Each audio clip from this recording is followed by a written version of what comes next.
like the usual time, inshallah. Before we opening our session, we begin with Al-Fatiha. Bismillahirrahmanirrahim.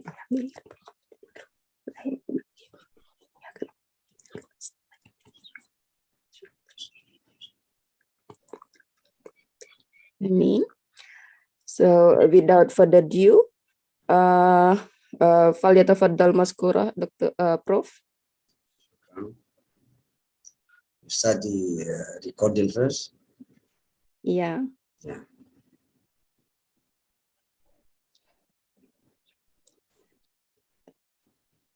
Prof, can you share slide?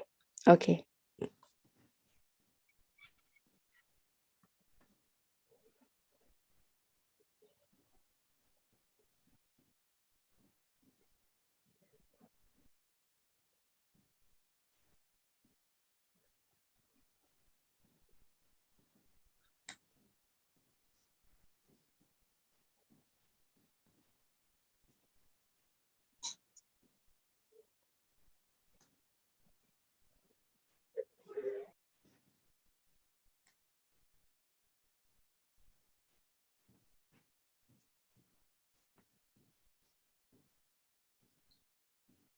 Okay, we start. Bismillah. Recording. Yeah, Prof. We can see it. Okay. Bismillahirrahmanirrahim. Alhamdulillahi Rabbil Alameen. والصلاة أفضلها والتسليم وأتمه على المبعوث رحمة للعالمين محمد بن عبد الله البشير النذير السراج المنير المبعوث رحمة للعالمين. أما بعد. Once again, Assalamu alaikum wa rahmatullahi ta'ala wa barakatuh. As the moderator just announced, inshallah today I will be with you for 2 sessions. Be sharing with you, inshallah, some items pertaining to contemporary juristic issues. To continue from where we stopped last time, if you still recall, I had a question regarding euthanasia or euthanasia, and the question was how to prioritize. Okay, how to prioritize if you have few life support machines and you have many patients that are waiting. And alhamdulillah, from the comments I received, from the answers you have sent me, yes, we have to prioritize the new patients, those who are having more chances, inshallah, to survive. So we look at the severity of the illness. If we have old people and young, scholars said, we might prioritize the young because the chances that, inshallah, they live longer is higher than the old people. And also they said, in some cases, we might prioritize those who are having knowledge. This is not to differentiate, not to discriminate. However, for instance, if there is a medical doctor, we give the chance to him because he will be treating us in the future if he is cured. Okay, so this is vis-a-vis ordinary people. The medical doctor, that inshallah will help the society if he's in good health. So we might save him first before we save others. Again and again, it is not to discriminate, because in Islam, we don't care about your race, your position, your country, your level of knowledge, whatever. But sometimes we might need to do so. This is to benefit from the knowledge this person might have. Especially in this case, in this remote area, in a very far place, village, for instance, where we have only one hospital, many patients, we might give the chance first to the doctor So inshallah, others will be safe in the future. Okay. And there are so many other also reasons why we prioritize some people rather than others. Now, one of the problems nowadays in terms of family planning, or why some people don't want to have babies, while some others are struggling, striving to have babies. They wish to have babies, but they cannot. Okay, so here we have two issues. Issue number one is regarding the avoidance of pregnancy. That is called azl. Okay, so here the hadith says, the Sahaba asked alayhi salatu wasalam, like Jabir, for instance, he said, we asked the Prophet alayhi salatu wasalam. So he told them, it is not good. But the scholars, based on this hadith, they said, alayhi salatu wasalam did not prohibit it, and he did not permit it. So it is up to the couples, the husband and wife, to decide whether they want to have babies in certain situations, during certain periods or not, provided that it is not for no reason. There must be a reason for the two couples to decide or to opt not to have a baby or babies for certain periods of time. Okay, so this is the issue. We can't say it is prohibited to have contraception, but at the same time also we can't encourage it, as I mentioned last time. And as long as it is not involving pregnancy termination, it should be allowed. But it should not be a general policy of the Muslim community or Muslim communities, and also it should not be imposed on any person. And it should be with the consent of the husband and wife, both together. Now, there are many contemporary ways and means of contraceptions. Okay, as long as they are not harming any one of the couples, as long as they are scientifically proven that there is no harm in these methods of contraception, they are inshallah halal. Another issue is sterilization. Now we come to the opposite one. Here we have the husband and wife don't want to have a baby, but here is intentionally doing something to the reproductive organs. Vasectomy is for the male. Okay, so this will not allow the pregnancy to take place, because there will be no sperm coming from the husband permanently. Whereas in contrast for the woman, the tubes that run eggs will surgically be cut and sealed. So there is no way for her to be pregnant. So this is a way to prevent pregnancy forever, permanently. Now, what are the rulings pertaining to sterilization? What Muslim scholars have mentioned regarding sterilization. It is not lawful in Islam.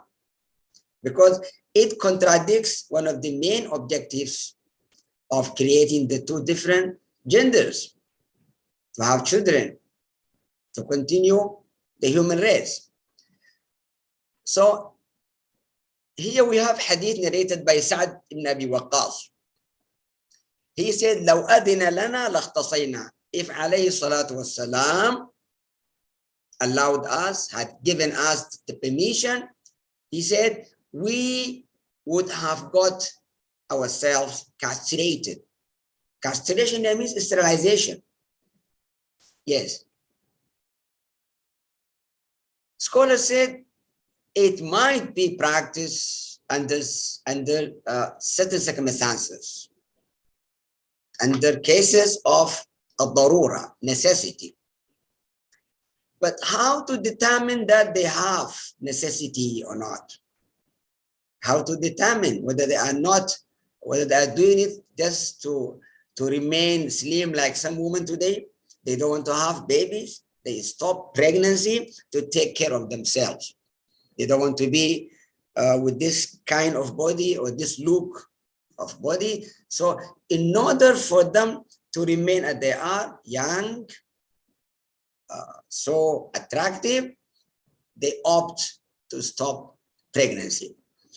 So here, the scholar said it is invalid. It is not a justifiable reason.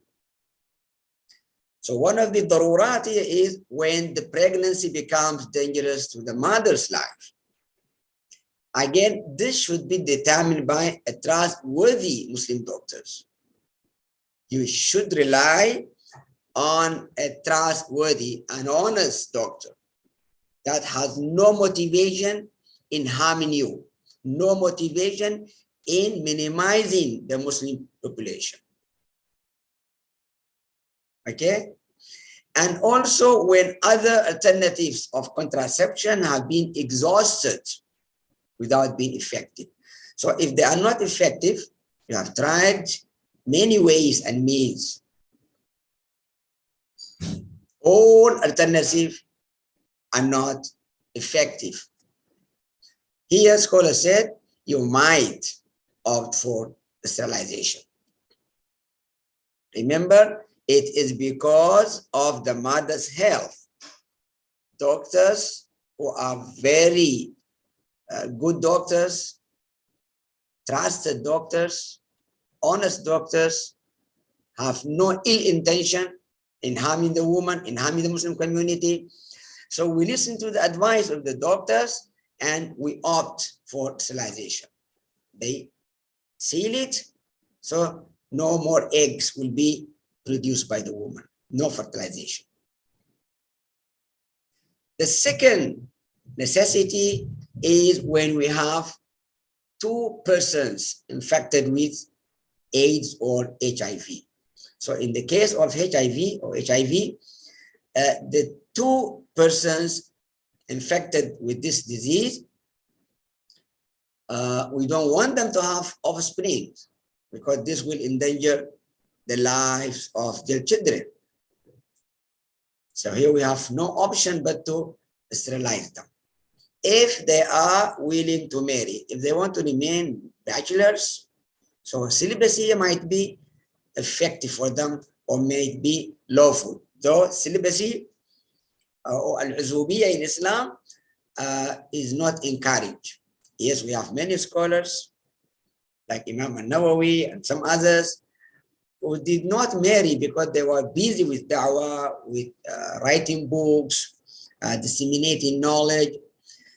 But it is not the sunnah of the Prophet ﷺ to opt for celibacy. But for the person who is infected with HIV, he has two options: not to marry or to marry with the same infected person. So the man might find a woman who is infected with HIV. So they are husband and wife together, but with the condition that they have no plan to have children. Okay? If they don't want to have children, means they have to do contraception or al-azl. Okay. Now, what are the solutions for the husband and wife who are trying to have babies, but unfortunately, they have no babies? They tried all means and ways, but subhanallah, Allah decided something else. So here we have like more than four, at least four, for our discussions, inshallah, in this course.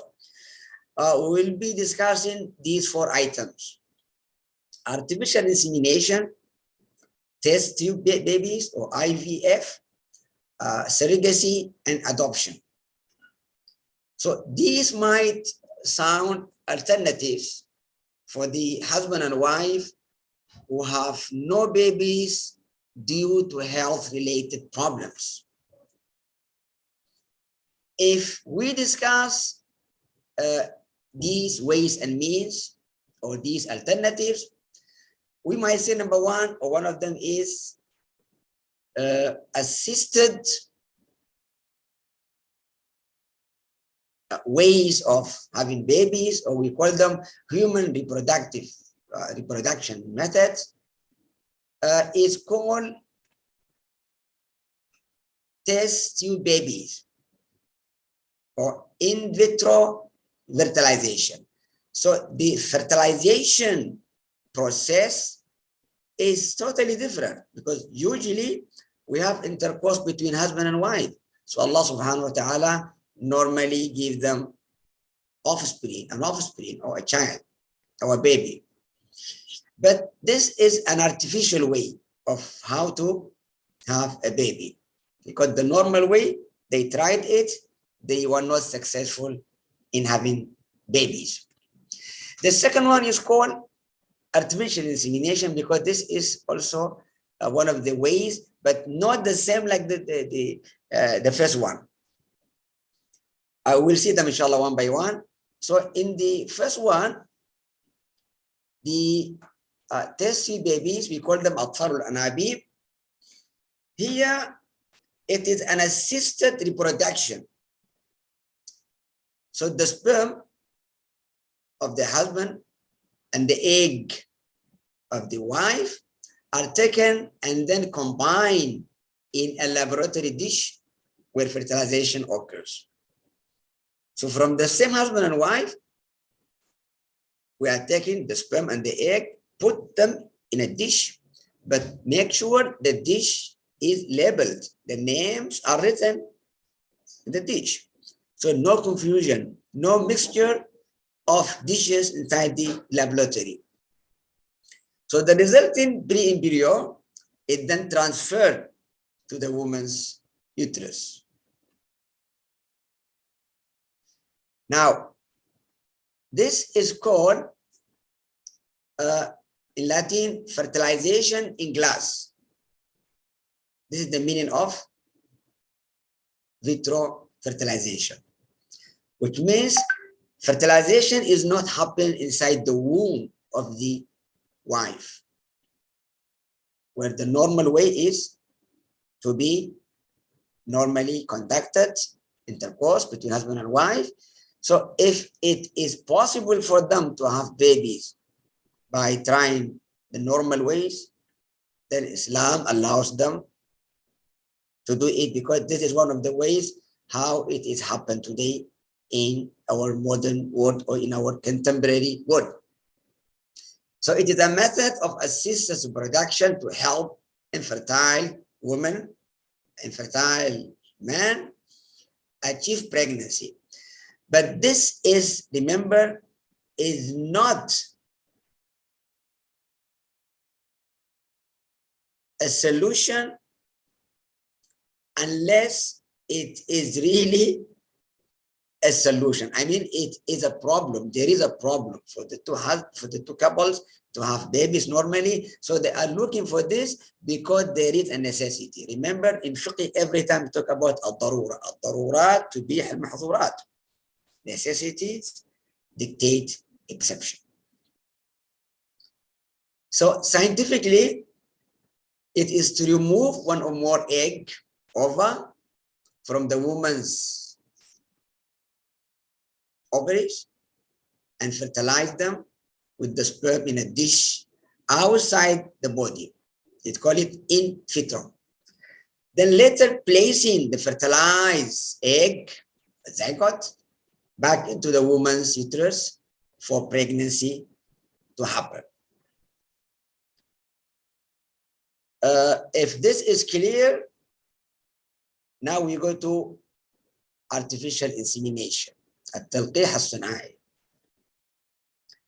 IUI, also it is a technique to induce pregnancy through careful introduction of semen into female uterus or vagina. This is as opposed to the natural way of insemination through intercourse. So it is a method of inducing pregnancy, not in the normal way. So here we have the injection, okay, injecting the sperm into the womb. It is used in humans as fertilizing or as a fertility treatment or for breeding purpose in some animals. Now, when Islam allows us to use artificial insemination, again, if there is a necessity, if there is a darura, because it is not that easy. It comes with psychological pain as well as physical pain, and it is costly. And there is no guarantee whether the pregnancy will be successful or not. So everything is possible. So here we have some cases where doctors use artificial insemination. Number one, the man's sperm count is so low that they cannot reach the oviducts, thus generally leading to infertility. The sperm is not that strong, it's so low. Is not that strong, it is weak. So if there are little sperm, they are not that strong, so there is no way for pregnancy to occur. Islam allows us to use this method. Okay, so it is again for the necessity. The sperm of the man count little, so low. Number two, if again also we opt for it in case the female cervical is called also having antibodies or anti-sperm, means the woman resists the sperm. So it considered it as if it is invading the body. So it killed them. So another way also of having artificial insemination. Okay, it is also a treatment of choice for these ladies, because they have antibodies that recognize immediately the sperm. So as if the sperm is coming to attack, and they have the antibody that kills the sperm. So there is no way for her to be pregnant, no matter how strong the sperm is, how strong the husband might be. The woman will not be pregnant unless we have artificial insemination for her. Also, if the female has constant vaginal infections, and this is a very rare case, but there are cases. So here we are consistently rejecting the husband's sperm after intercourse. Okay.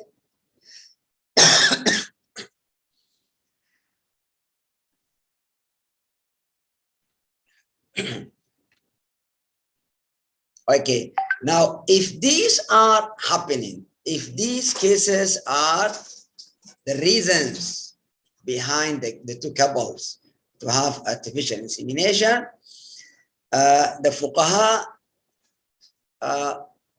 are in the opinion that the couples might use these reproduction methods. They would be lawful. They might be halal, but with some conditions. The sperm, number one, is taken from the legal husband. And in Islam, to have a legal husband, you should have a valid marriage contract. Because the only recognized family institution in Islam is to have a man and a woman coming together with the conditions that they have the mahar,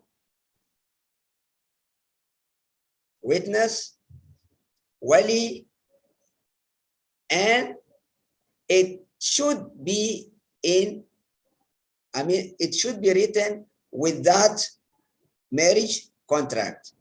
If there is no marriage contract, no valid marriage contract, no wali, the father is not there, or the uncle if the father has already died. Okay, if anyone to be the wali, no mahar, no widow. There is nothing called mahar given, no matter how much. It might be a few dollars, anything. There must be mahar, okay, given to the wife. So if all these conditions are met, then we'll have, inshallah, a family recognized under the umbrella of Islam. If this husband is not the legal husband for this lady, we are not permitted in Islam to take the sperm from him. Number two, they should be in a continuing marital life, which means the marriage contract is still valid, no divorce. You can't take the sperm from the husband who has divorced his wife, and vice versa. We take the egg from the wife who has been divorced. They should be together at the moment of doing this artificial insemination and this test tube baby procedure. Now, if the baby, if the sperm used is from a third party, obviously, surely this is un-Islamic. It is totally haram. Why? Because any involvement of any third party in Islam in intercourse is haram. So now we are here almost having zina if you take the sperm from a third party. As we will see in surrogacy, is totally prohibited. Why? Because it is a third party, a third person who is donating or is given or is selling his sperm or egg. If this is clear, now we move to the next. Is not a legal husband. Definitely is haram. Third, from the husband, but after divorce. Fourth, still haram. Or after his death.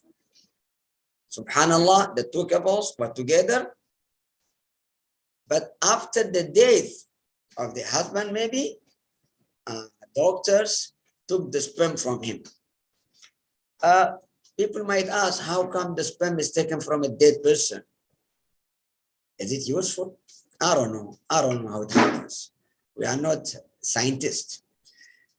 Here we are discussing how these contemporary issues are affecting us and what the scholars of Islam have to say pertaining these contemporary juristic issues.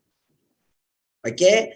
So if these conditions are met, inshallah, test tube babies and artificial insemination might be lawful in the Islamic law. Okay?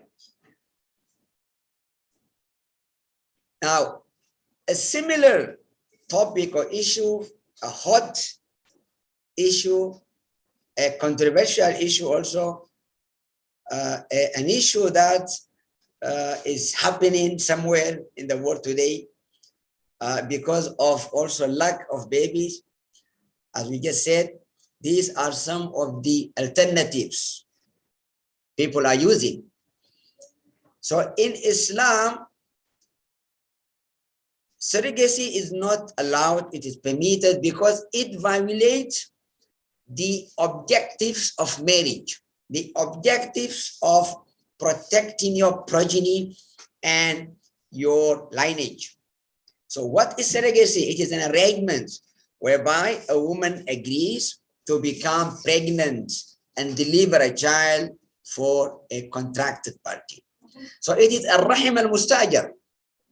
It is called al-umm al-badil, al-umm al-badila, or al-himl al-badil, or al-rahim al-mustajar. You are renting your womb to another person. So there is no excuse for you to sell, to rent, and there is no excuse for you to find someone else, okay, to lend you, to let you, or to allow you to use your womb or your sperm. Because we have surrogacy for the man and for the woman. We call it surrogate fatherhood and surrogate motherhood. But usually this is for the woman. Now, why surrogacy is not permitted in Islam? Because it creates confusion. اختلال الأنساب أو اختلاط الأنساب. Now, اختلاط الأنساب is where we are not sure that this baby belongs to this man or to that. Is this baby, okay, the production of this woman or that? So why surrogacy is prohibited?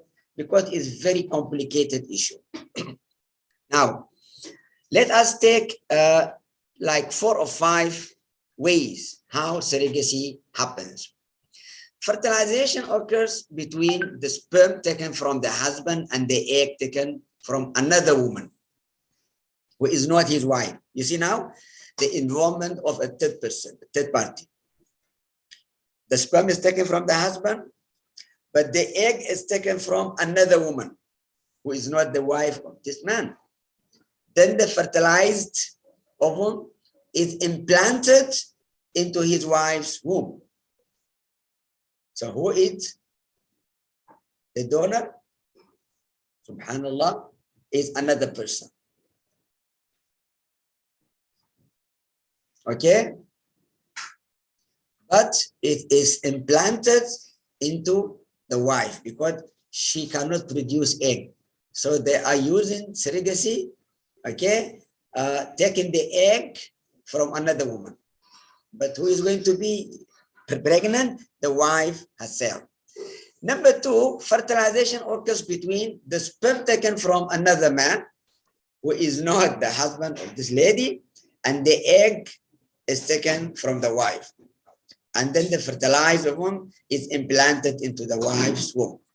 Now, this is the sperm donor. What do you see here? Here we see the sperm is taken from another person. So the egg is produced by the wife. Okay? It is not the man's sperm. It is another man's sperm. Number 3, here fertilization occurs between the husband's sperm and the wife's egg. So now the biological husband and wife both are legitimate spouse. But the problem is that the fertilized ovum is implanted into the surrogate mother's womb. You see now? Now we are taking the sperm and the egg from the 2 couples, but then we are given to another woman. So she is renting her womb. Subhanallah. Number 4, this is in vitro fertilization between the man's sperm and another woman's egg. So the sperm and the egg, okay, donors. Then the fertilized ovum is implanted into the womb of the wife of the couple who wants to have children. Subhanallah. So you see, all these examples, all these procedures are absolutely haram for the simple reason that a third party has been involved. Now come to the 5th example. Here we have the same husband, but different wives. Though the sperm is not a stranger. The sperm is not a stranger to the womb, because since the man has more than one wife, okay, it is not clear. Are you with me? It is not clear whether the egg has been produced from wife number 1 or wife number 2, number 3, number 4. Because Islam allows us to have maybe 4 wives, 3 wives, 2 wives. Anyhow, more than 1 wife. And this is somehow a little bit complicated. Why? Because we might think, since the sperm is from a legitimate husband, so what is wrong? The egg to be produced by wife number 1 or number 2, number 3, number 4. Nevertheless, it is also haram because it creates confusion. Why? Because this woman might be in her fertility period. Okay? She might be in her fertility period. So when the egg is given to her, we don't know what will happen. I mean, when the sperm is given to her, we don't know what will happen. So maybe the egg of this wife has been mixed with the egg of the other wife. That is why it's still considered as haram, perceived as haram. If these examples are clear, then we go to another topic. But make sure before we move on, we want to ensure that we have understood surrogacy, the reason why it is haram, because of the following justifications. The following reasons will ensure that surrogacy never be allowed in Islam, because of the reasons. Number 1, marital life is limited to its legitimate parties. No third party should be involved in any practice. Okay? That is, strangers should not be invited to be involved in the production of offspring. Okay? Be it man or woman, husband or wife, in any form, whether it is semen or ovum or embryo or womb or egg, it is unlawful in Islam to involve any third party in your affairs.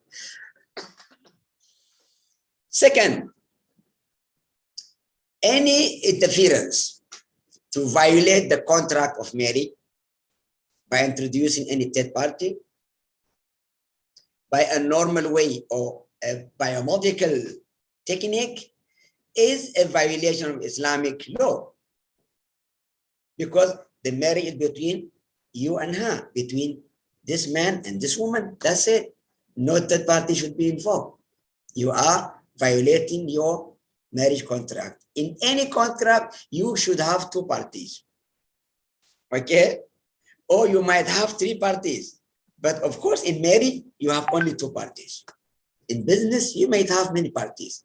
Anyhow, the contract is signed between two parties, husband and wife.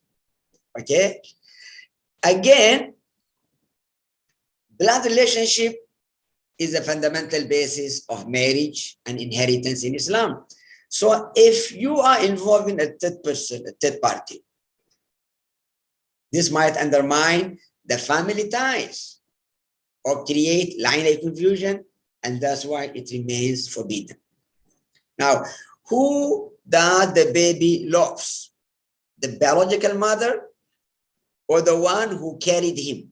The one who produced the egg or the one who carried the baby into her womb? Subhanallah. That's why it is forbidden in Islam. Families in Islam, I mean, even in all other traditions, when you talk about families, we are talking about blood relationship between the parents and children, grandparents, grandchildren. So if surrogacy is permitted, we will have a person in a family who does not belong to them, who came from someone else, because the egg has been donated by someone else, the sperm has been given by someone else. So it is not her real baby. When the mother delivers a baby and hands it over to the egg donor, to the intended mother, you don't have here a baby that has been produced from his mother. No biological, what you call attachment, no blood relationship. Another problem is it distracts the concept of motherhood. Okay, who is the mother? The one who carries him, the one who delivered him, the one who produced the egg. Who is the mother?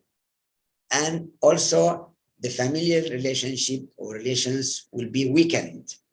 Okay, why? If the mother just produced the baby, I mean, she only carried him, so she doesn't feel affection. She doesn't feel she is attached to the baby. She was only doing business. She rented him. Al-Rahim al-Mustajar, al-Badil, al-Badila. She rented her womb. Upon delivery, nothing is left behind. She took her money and that's it. No relationship. And this is one of the problems with surrogacy. Okay? Of course, confusion of lineage is obvious. Confusion of lineage is obvious. When you have confusion in lineage or confusion in lineage in Islam, is one of the problems that the Muslims today face. Outlook of marriage. Okay? We have no husband and wife. So any babies produced out of this wedlock, out of this valid marriage contract, we don't consider them as children of a halal family. They are illegal children. So illegal children are one of the social ills today in our societies. Okay, one of the social ills. So Maqasid al-Sharia, at the other lecturers, scholars have shared with you, حفظ النسل or protection of nasl or lineage or progeny is one of the major Maqasid al-Sharia, major objectives of Sharia. So here they might play with your minds. This is not from an illegal sexual intercourse. Only the sperm is taken, but given to this woman. The egg is taken. No valid justification and valid reason. It creates confusion in lineage. Who is the mother of this baby and who is the father? And this has complication later on, an implication in inheritance. If this mother dies, who will inherit her? She carried him in her womb for 9 months. Does she have any right to take the inheritance from her baby? or the mother who donated the egg. Subhanallah. So because of this confusion, surrogacy remains not halal in Islam. Now we move to adoption, because adoption also is one of the alternatives. Because if you have no babies through the normal sexual intercourse, husbands and wives might look for the artificial insemination, test tube babies, surrogacy. They might also look for adoption. Now, to what extent adoption in Islam is permitted? And what do you mean by adoption? Or at-tabanni? Legal adoption is permanently prohibited because it was a practice during Jahiliyyah period. And in the beginning of Islam, the Muslims used to practice it. Even our Prophet ﷺ has an adopted child named Zayd.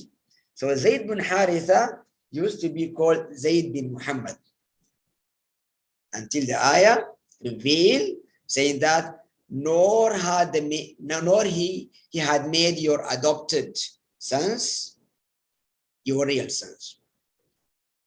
وما جعل أبدا يعني forever ادعوهم لآبائهم, name them after their biological fathers.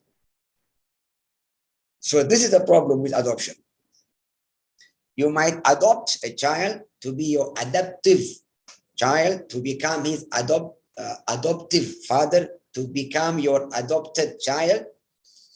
If you are taking him with you, staying with you, treating him like your own baby, spending on him,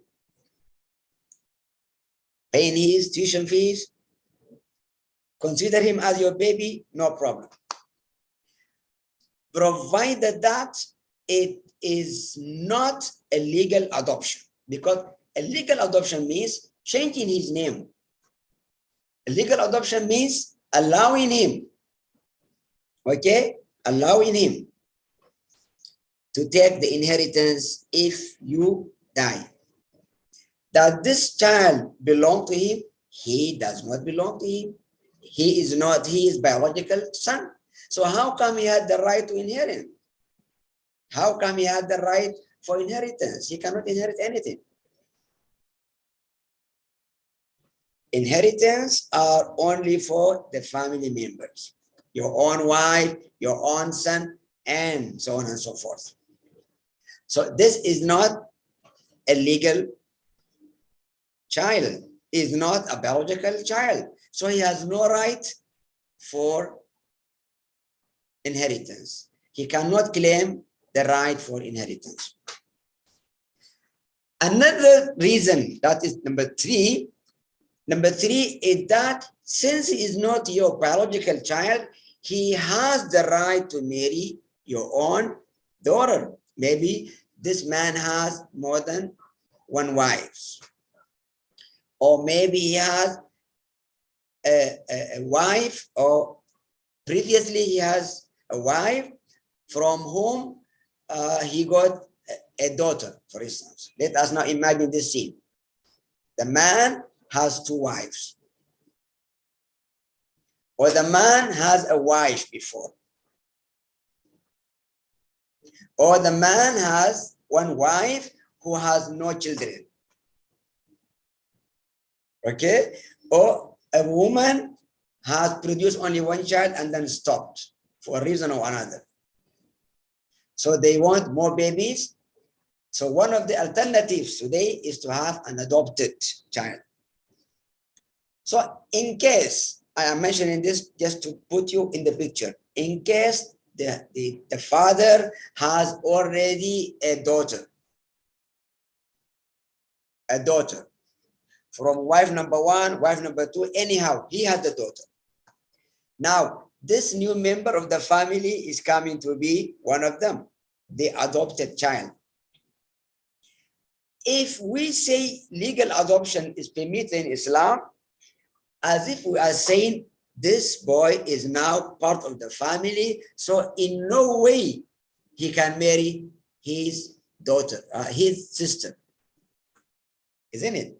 Because the daughter of the adoptive father is becoming now his sister. But in Islam, she is not his sister. He has the right to marry her. I think it is very clear now why legal adoption in Islam is not permitted, and it remains forever after the ayah was revealed. Okay? To Tabanni was revealed. Why? Because of these three reasons. Legal adoption means taking the name of the new family. In Islam, he has to be named after the name of his father. He has to take the name of the biological father, the real father, not the adoptive father. And he is not entitled to inheritance, no mirath, لأنه ليس الابن الشرعي لهذا الرجل، إنما متبناه. بسبب التبني أصبح ابنا. So in this case, he is not considered as a biological son who had the right to take inheritance after the father dies.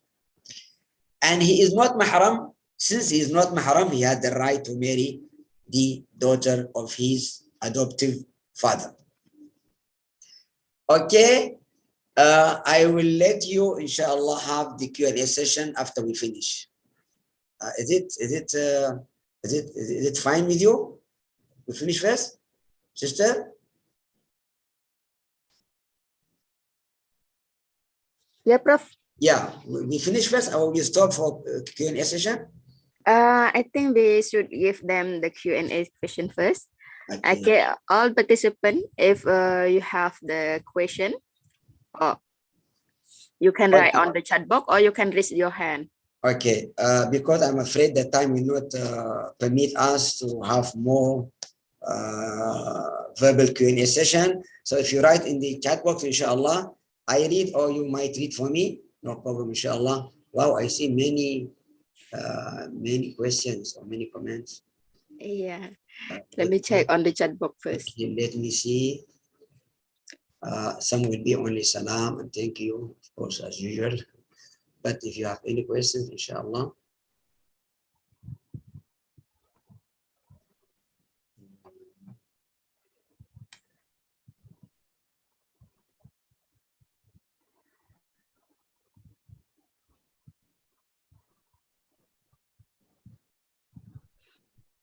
What if the sperm is being taken before the occurrence of his death? Might be some days of the donation. Anyhow, as you have just mentioned, if the sperm is taken from the husband, but then given to someone else, haram. Given to one of his wives, but carried by another wife, still haram. In case of what you call surrogacy. But in the example of artificial insemination and test-tube babies, yeah, as long as they are husband and wife, so before death, no problem. Now, still in a valid marriage contract, marital status is still husband and wife, no problem. Now, but if it is in surrogacy, absolutely haram, because I mentioned for you 5 cases, 5 different scenarios. The first 4 absolutely haram. The last one might seem like haram, might seem like halal, because the sperm is not a stranger to the wombs. It's not a stranger to the eggs, whether it's from husband, from wife 1, 2, 3, 4, it's not a stranger. The problem here is we are not sure the sperm is given to this egg, but this egg or the eggs of this woman might be mixed with the egg of the mother herself. Okay, she might be during her fertilization period. So when she produces her own egg, plus the eggs given to her, here comes confusion. If there is any other question?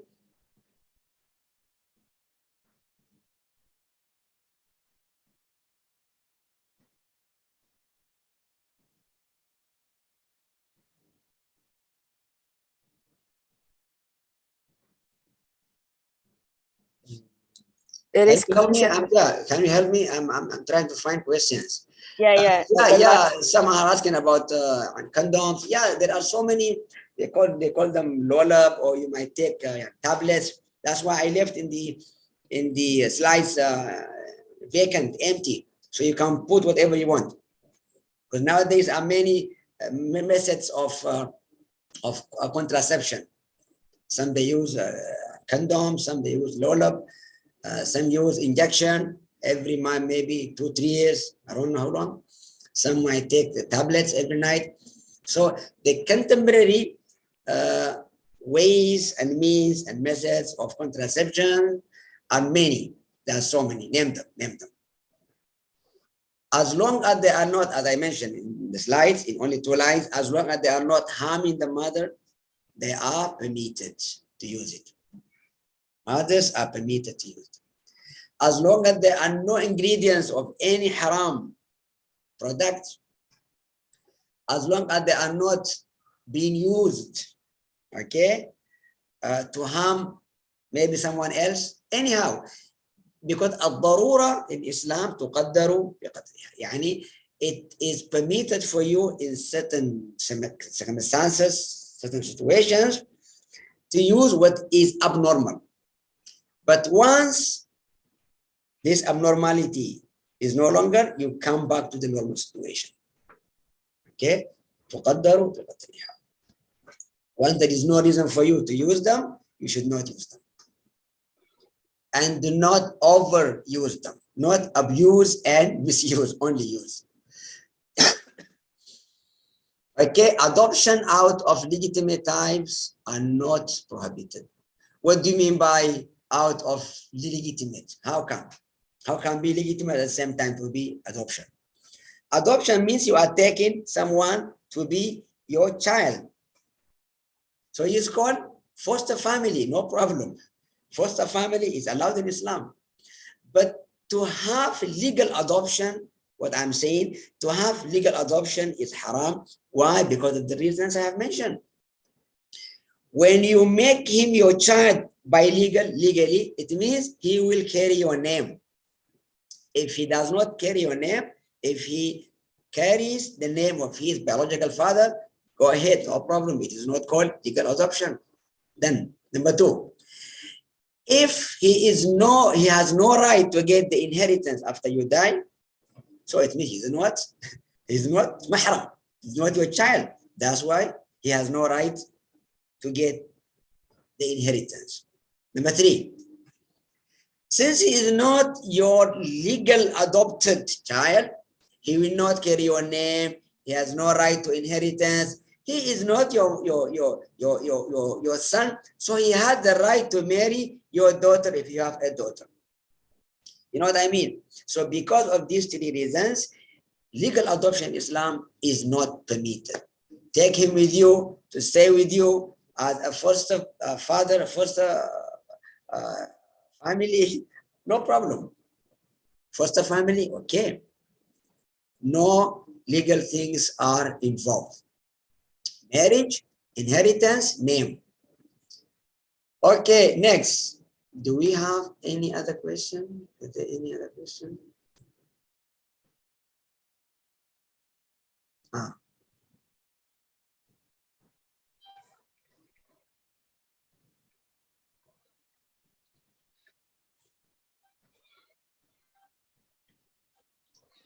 Child-based is based on faith.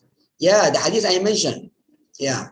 The hadith is talking about if Allah decides anything, nothing will happen. So whether you are opting for contraception or not, if Allah decides, it will happen. That's why today you see, you use condom, or tablets, or lollab, or injection.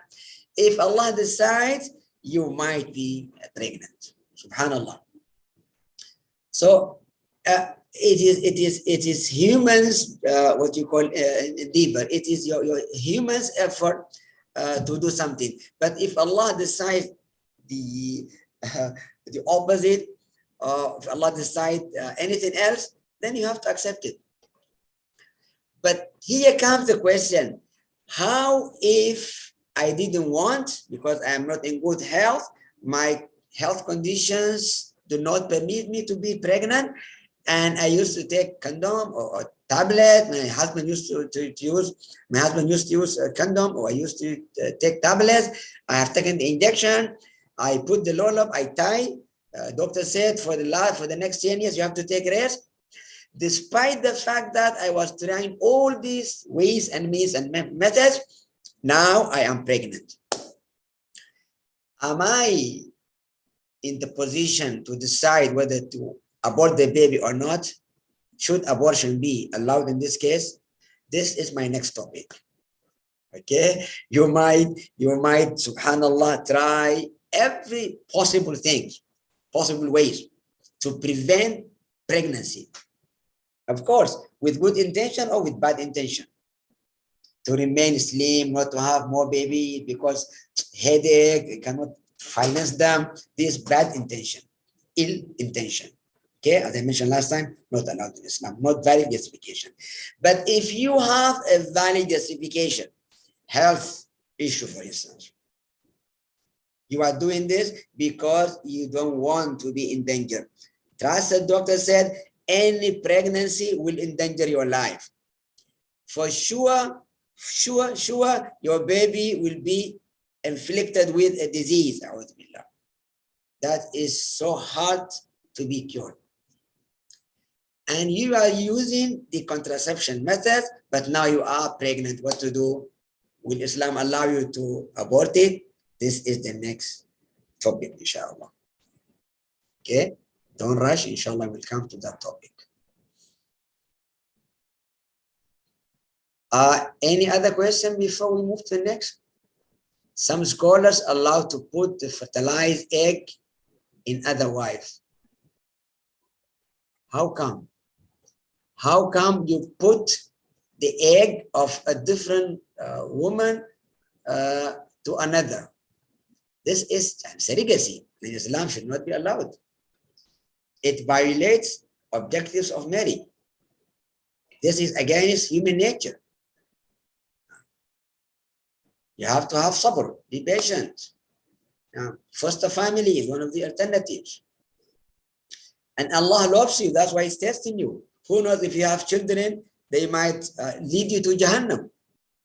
The one who has 10 children, they go to Jahannam, and you go to Jannah because you have no children. Or maybe your child, a'udhu billah, will be a form of curse to you, a source of curse, la'na. Who knows? Anyhow, whatever Allah decides, as Muslims, we should take it wholeheartedly. Submit ourselves to Allah and accept it, without questioning why Allah is testing me with this, why Allah doesn't give me a child or children, why Allah doesn't give me wealth, why Allah. Don't question Allah. So if you have this confidence in your heart, you have rida and qana'a, satisfaction with whatever Allah has given you, inshallah, you will not find any haram ways to have the wanted a child or money or anything. So, wallahu alam, I don't know any scholar who allowed fertilized egg to be given to another woman. This is totally against the Islamic teachings. It creates lineage confusion. And how will they treat it later on? Who is the real mother? The egg donor or the one who carries him for 9 months?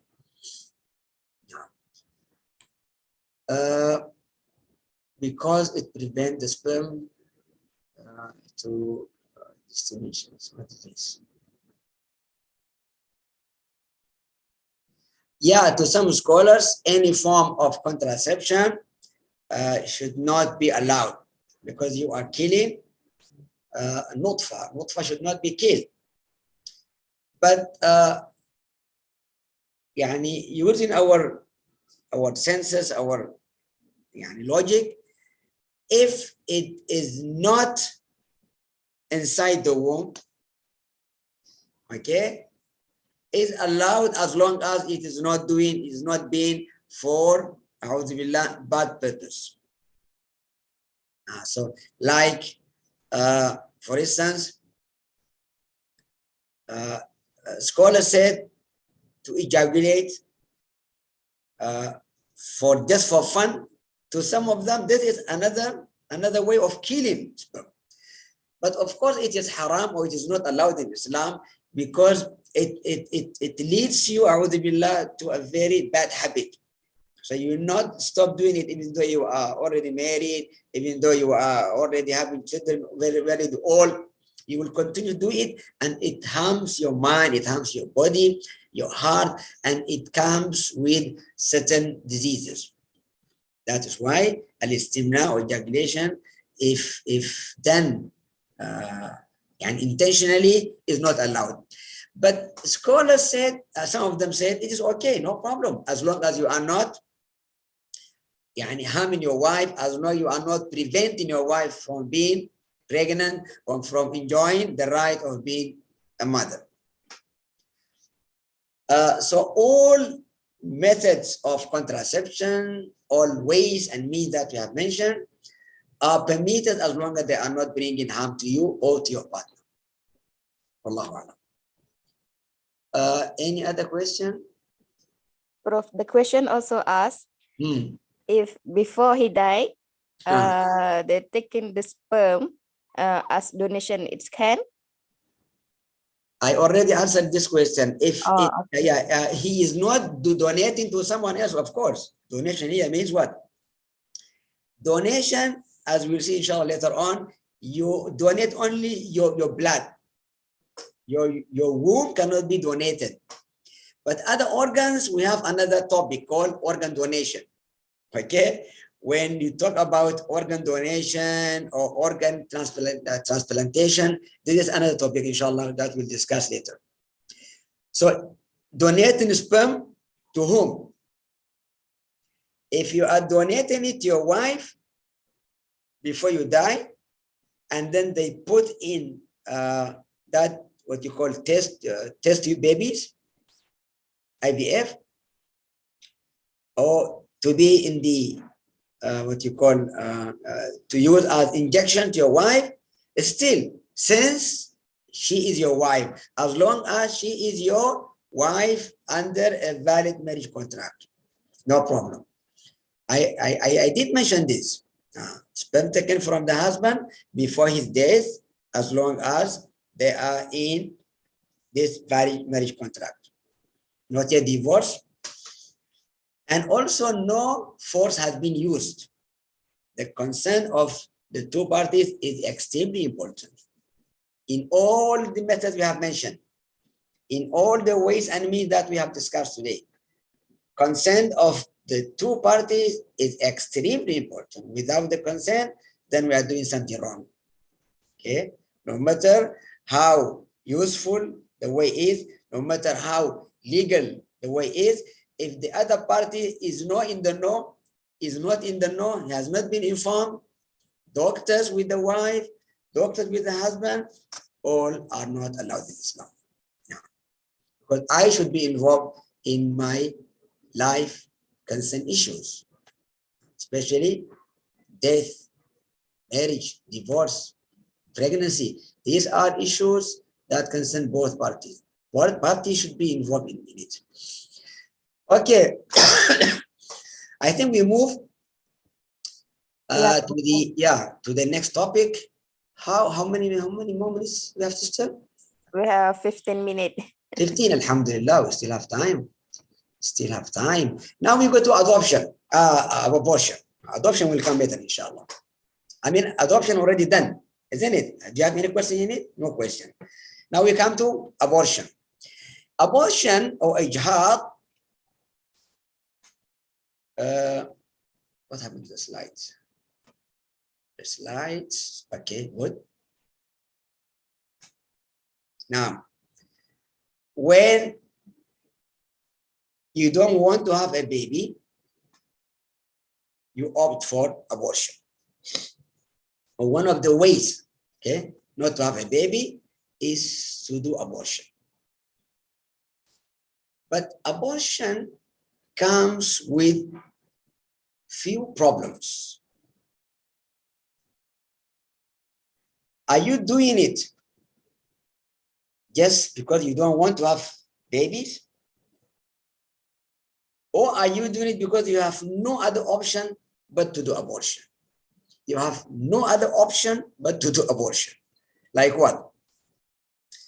Like the example I have just mentioned, a trusted doctor or a panel of trusted doctors, honest doctors, Muslim doctors, advise the woman, lady, this might be your last pregnancy. There is no way for you to be pregnant. You have a serious illness. If this is the advice, she has to take it seriously.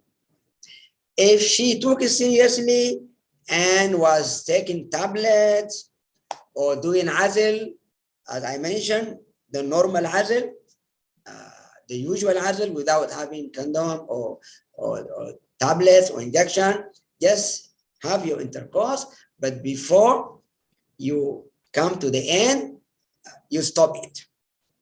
Okay, this is called you stop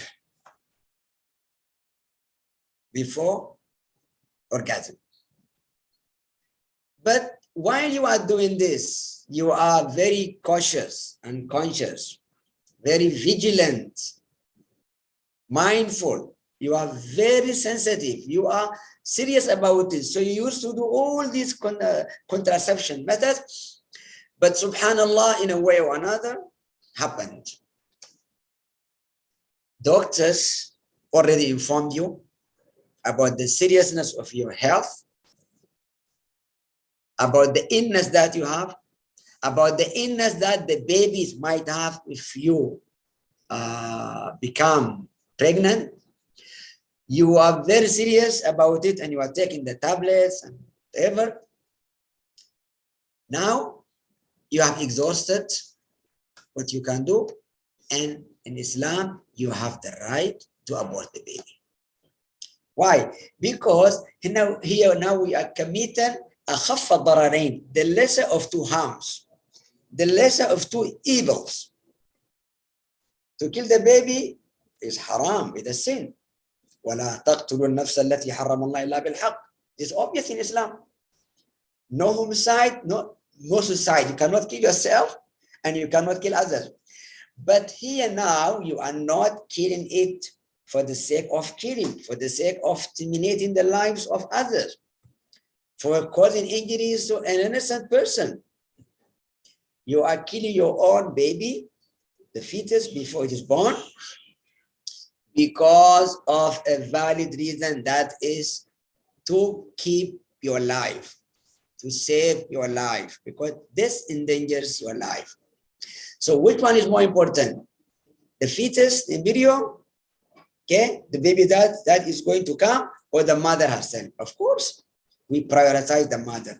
So here, the mother has the right to abort the baby, provided that it is not before, it is not after week 28. I mean, it is not before 120 days. That is the 4th week. Okay? So Ruhiyah has been given, has been blown into the body. Allah subhanahu wa ta'ala sent the angel and breathed into the baby a soul. Soul has been given to the body. Now we are not allowed in Islam to do abortion. Okay, so this is in brief, yani in a nutshell, what is abortion. The fetus is viable,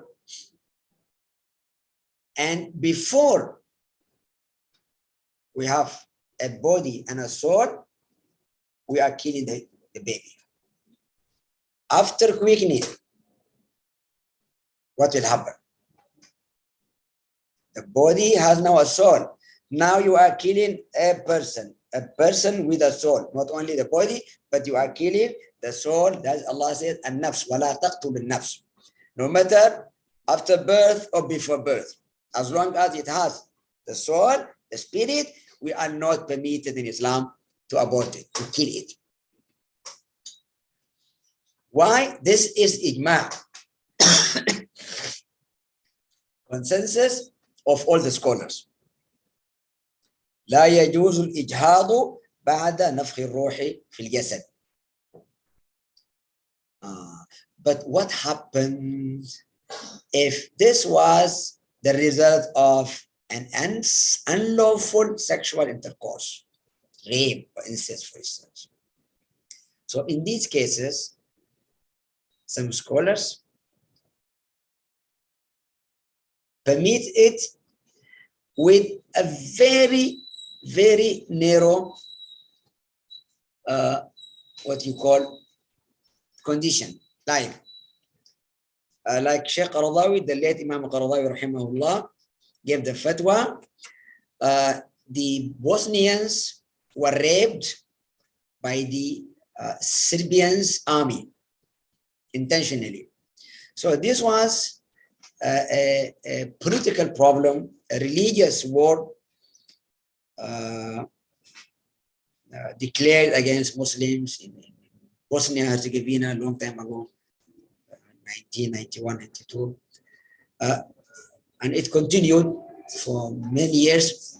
So this was a problem in that region. The scholars said, because of this isolated issue, because of this problem of group raping of the sisters in Islam, if they give birth to these babies, that unlawful babies, that might lead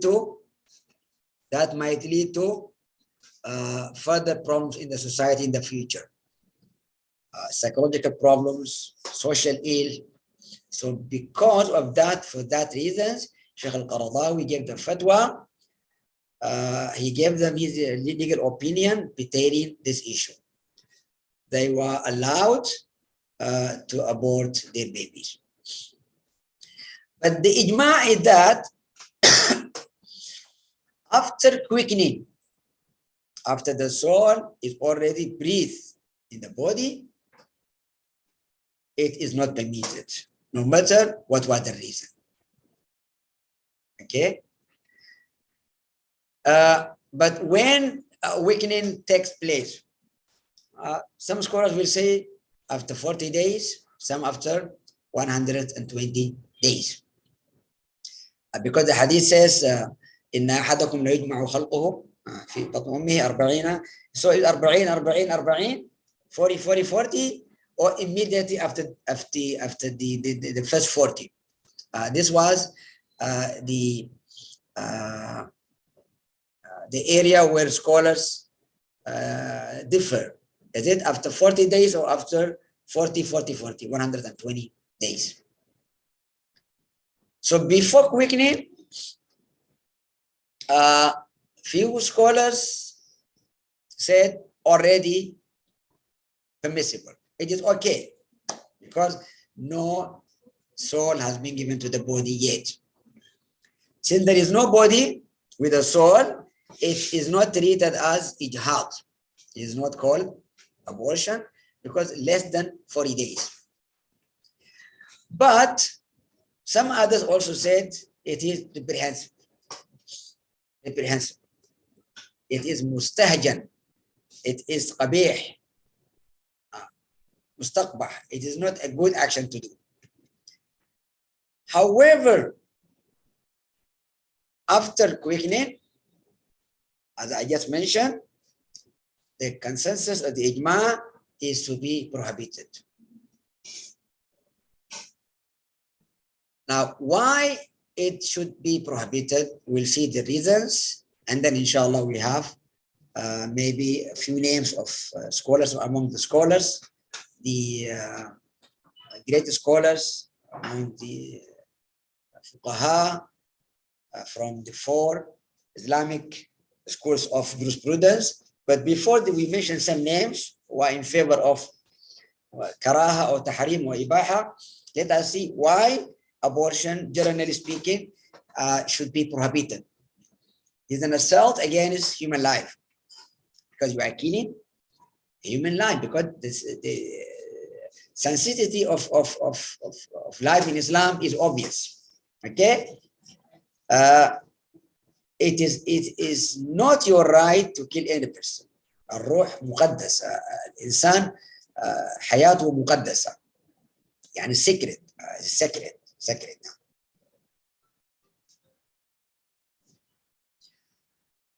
So, because of that, we are not supposed to abort our babies. It is also harmful, one of the reasons. Harmful in what? It is mentally causing problems to you. Emotionally causing problems to you. Physically, of course, this is obvious. Because you are taking an embryo by force from the womb of the mother. Be it miscarriage or be it anyhow, abortion is not allowed because it is very harmful. And also it is ethically endangering the society, the individuals, because you are encouraging adultery to happen in the society, especially among teens. Nowadays, you see school girls being pregnant because of rape or unlawful marriage or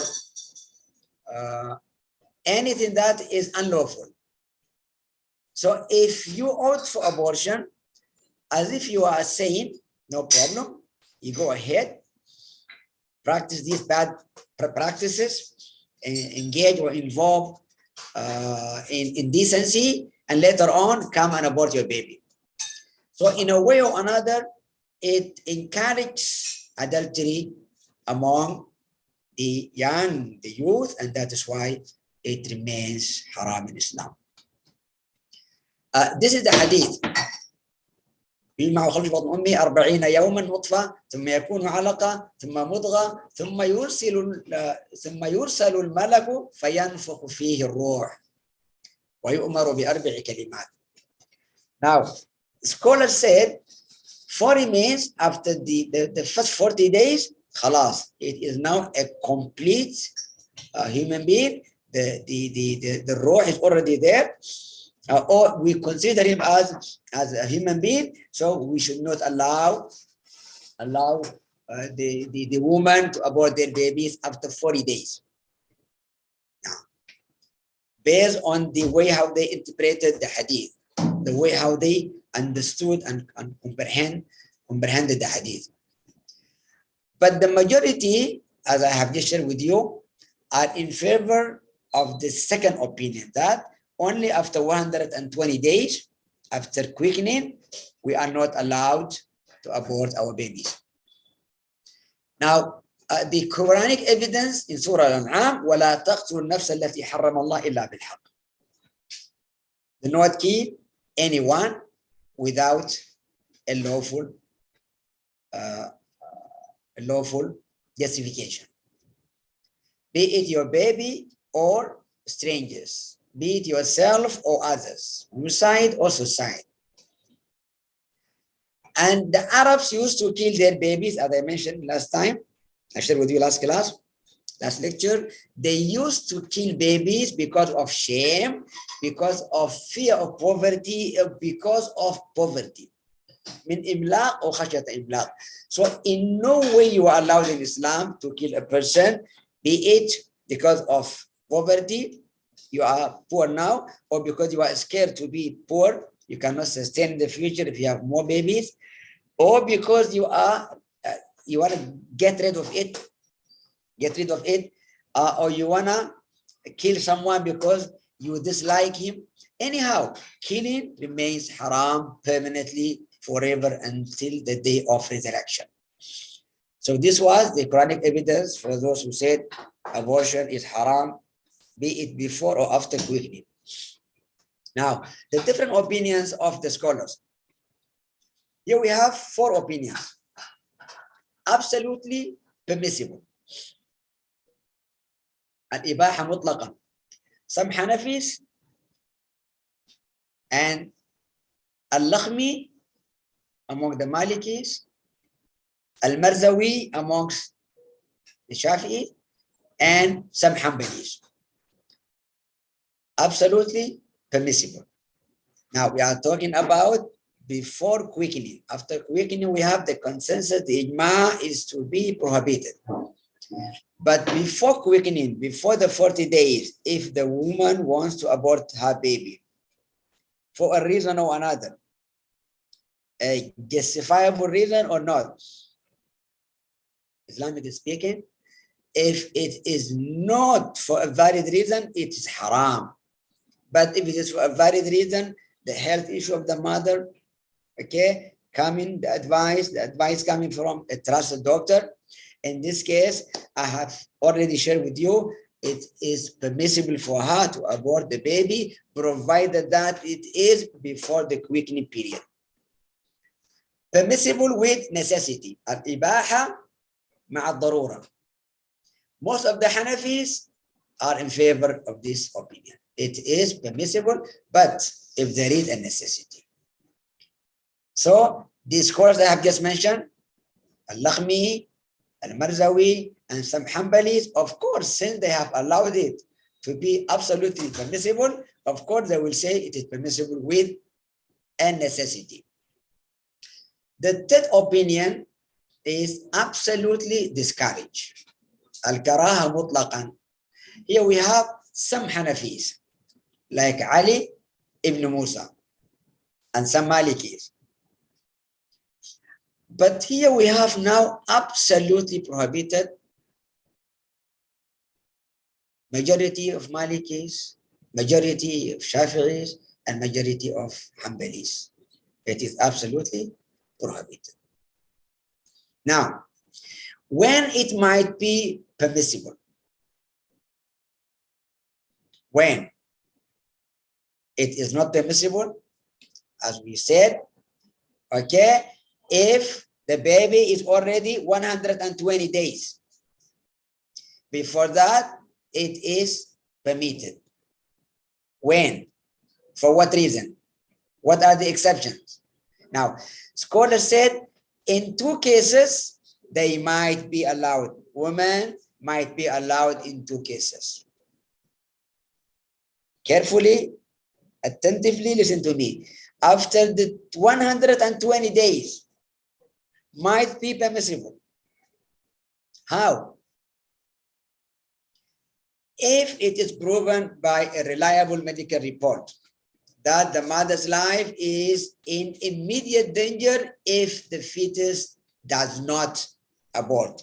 If the fetus doesn't come out, the baby, if not coming out, this mother is in danger, and this danger is not anticipated or suspected or forecasted. No, it is an immediate danger. For sure, this woman is going to, a'udhu billah, face death. The mother will die if the baby is not taken out. This is even if the baby is already 120 days. But who will say this? A reliable medical report, a trusted doctor or doctors.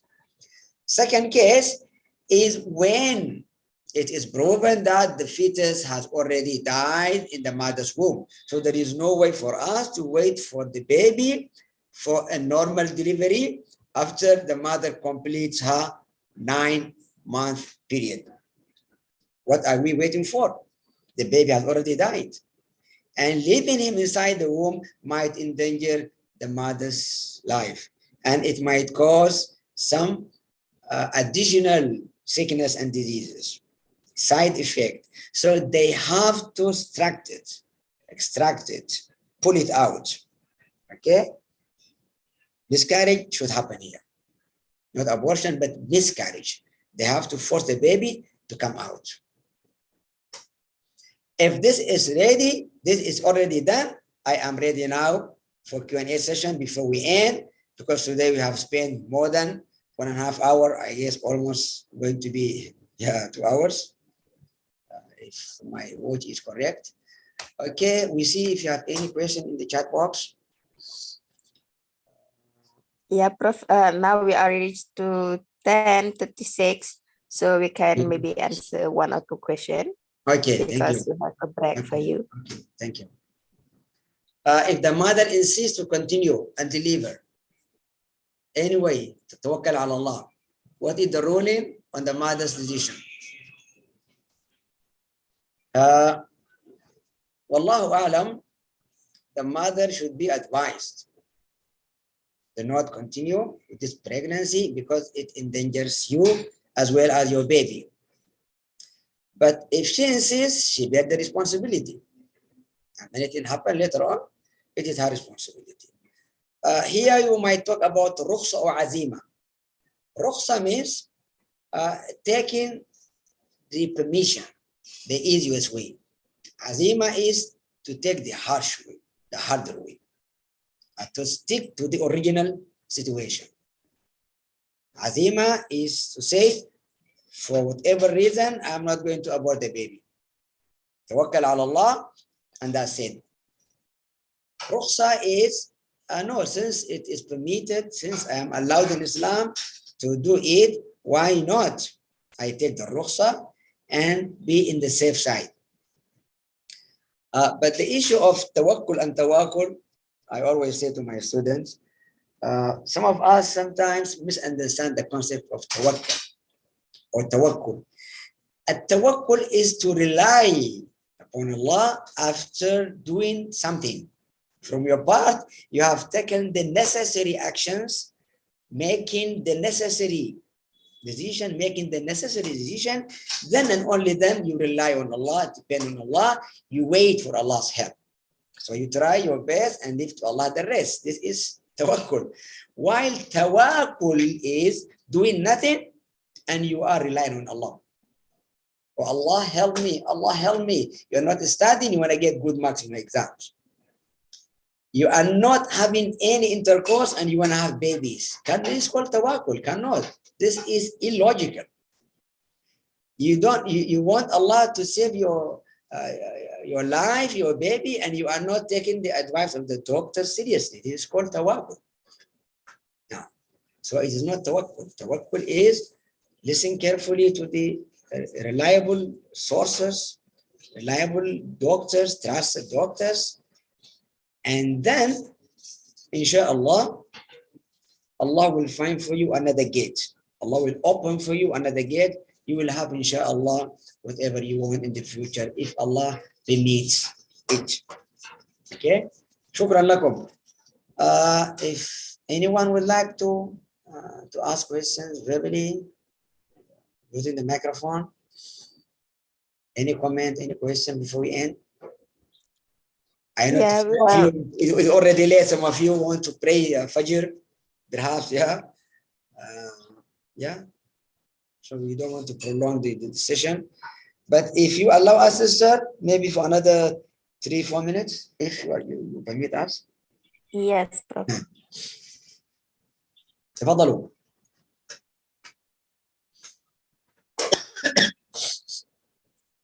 If married woman and man have consensus,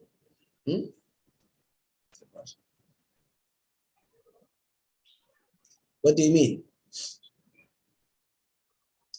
Yani they have agreed, okay, not to have a baby? What? I didn't understand the question.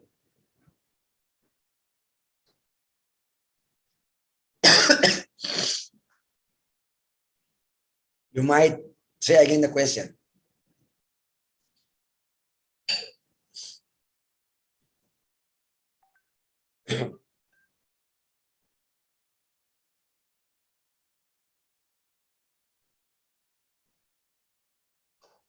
Any other question?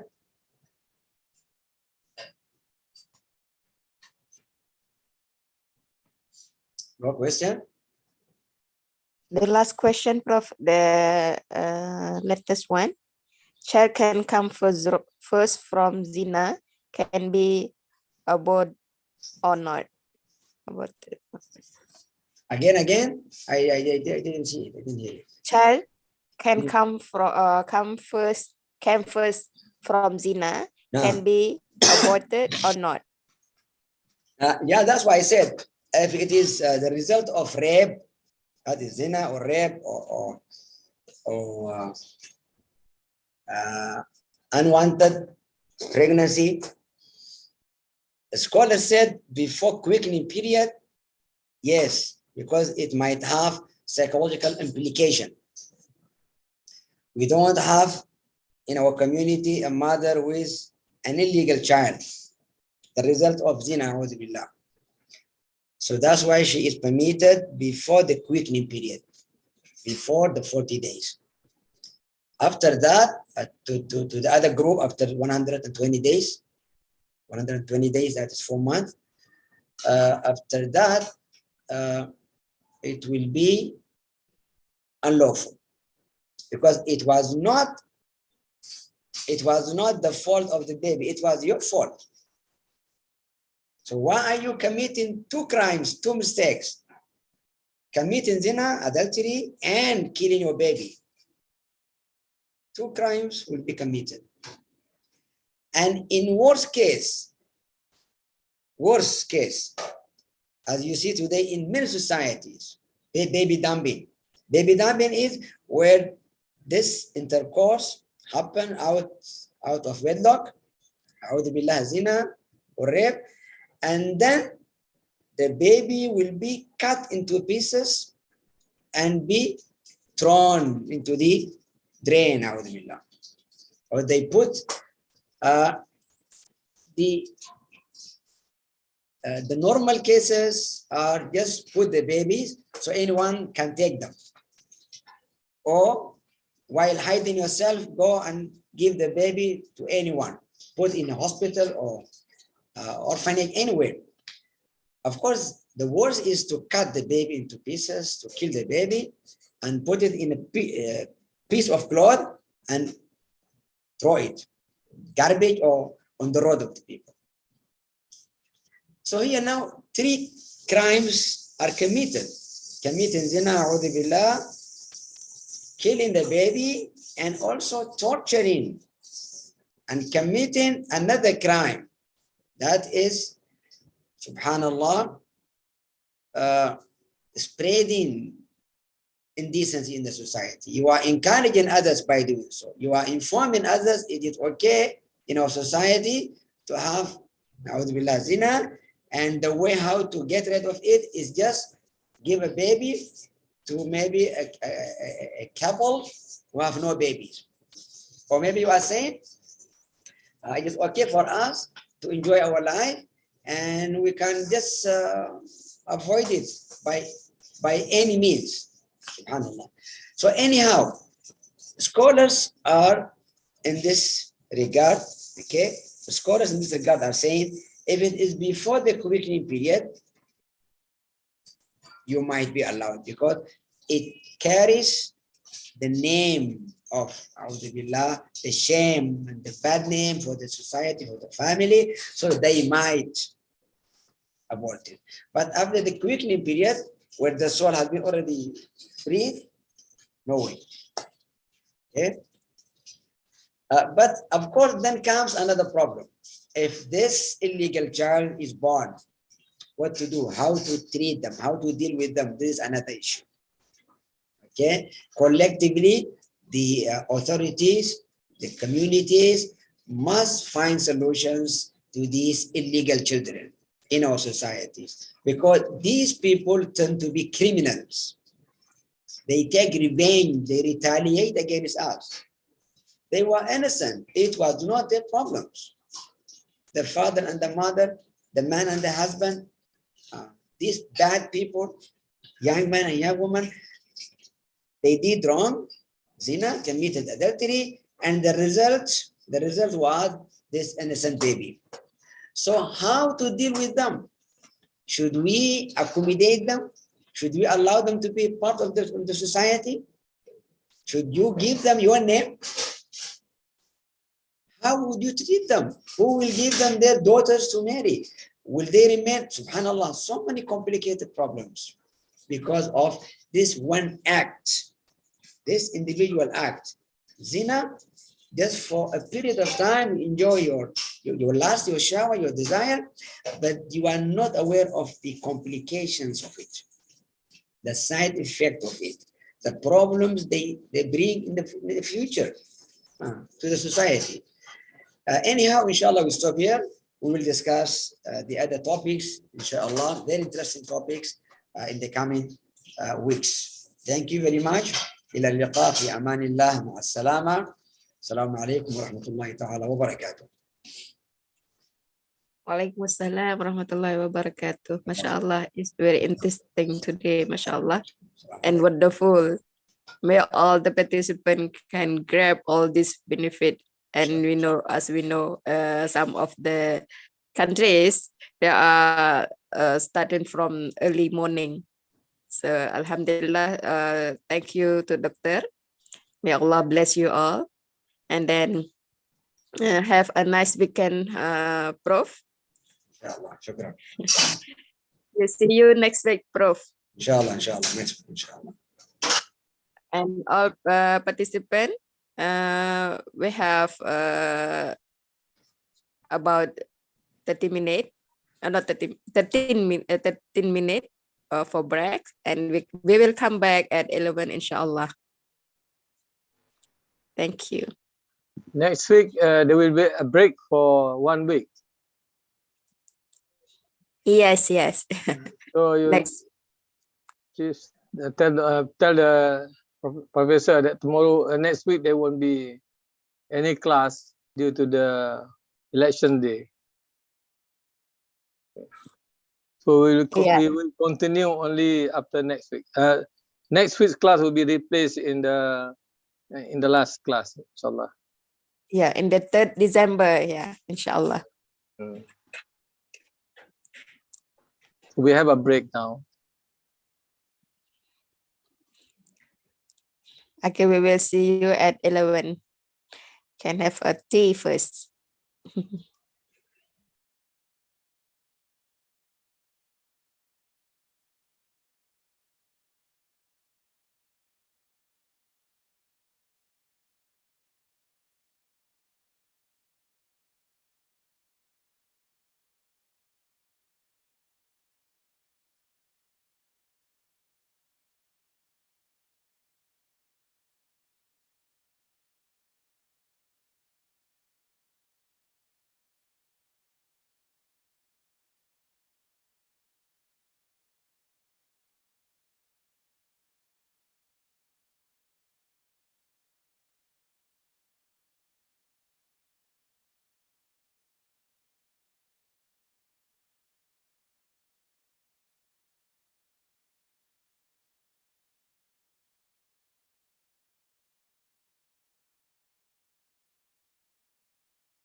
Mhm.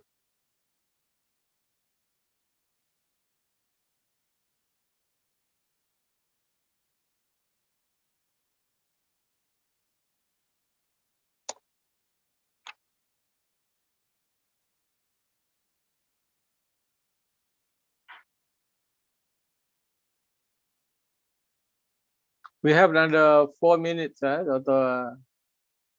Dr. Dr. Haji Besar. You can unmute your, yeah. We have 2 or 3 more minutes, inshallah. Okay, so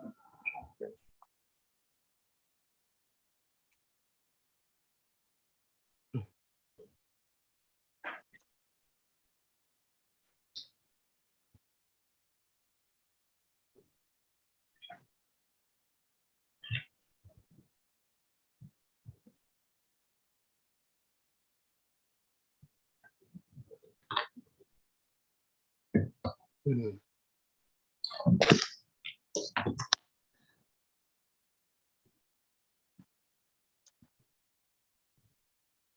Mhm.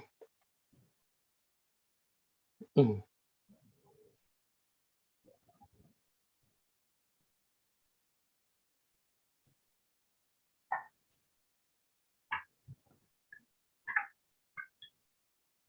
Dr. Syariah, are you around?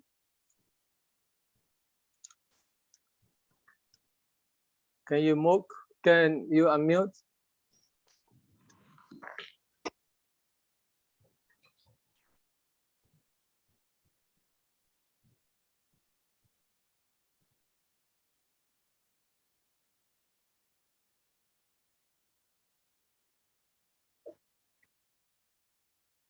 Mhm.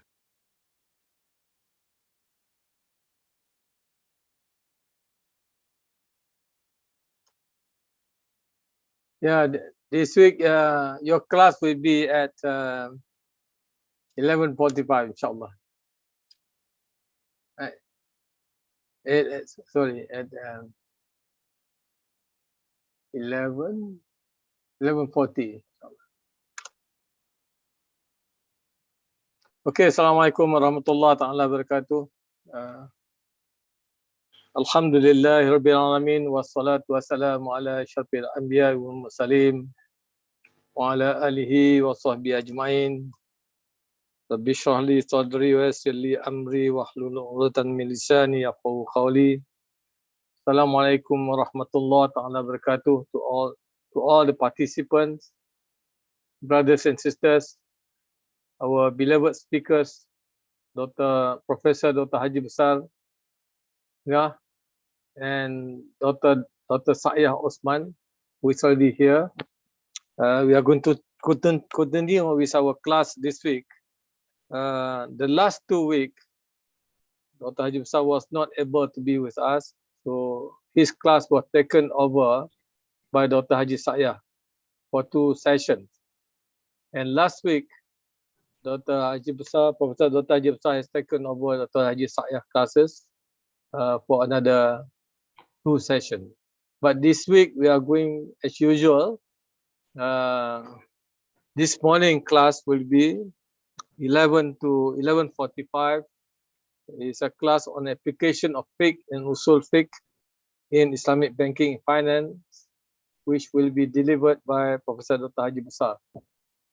Maybe it has been mentioned by Sister Ustazah Jawariah this morning that on the 19th of next week, 19th of November, there won't be any class for the participant from other part of Malaysia, in Africa, in Bangladesh, in the other countries.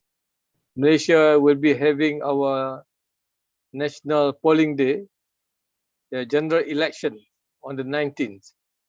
So all the participants from Malaysia will have to participate in the election. They have to go for voting.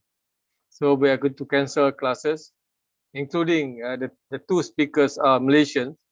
They have to go for the voting. So our class will be on the 26th. We'll go as usual. And the 19th November classes will be replaced on the 3rd of December, inshallah. So also we are trying to arrange for the talk by Professor Dr. Sanu Kutub, the Secretary General of Fiqh Academy in Riyadh. We are looking at the appropriate date that he can deliver the talk online to all the participants, inshallah. So without further ado, this week we will continue with our class on Fiqh, Usul Fiqh in Islamic Banking and Finance. May I welcome Professor Dr. Haji Besar. Are you around, Prof? Okay, I'm here with you. Assalamualaikum warahmatullahi wabarakatuh. Please proceed. Yeah, thank you. You can proceed, Prof. Thank you.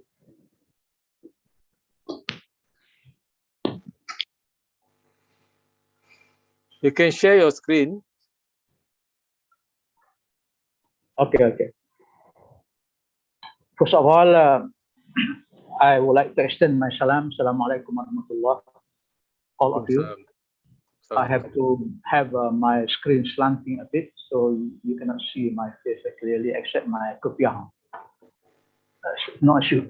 And once again, welcome to the class.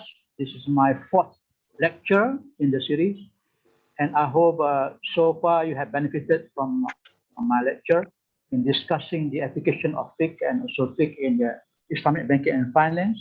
And as I was saying earlier, not limited only to the practices of banking and financial system, but also in other aspects of Muamalat.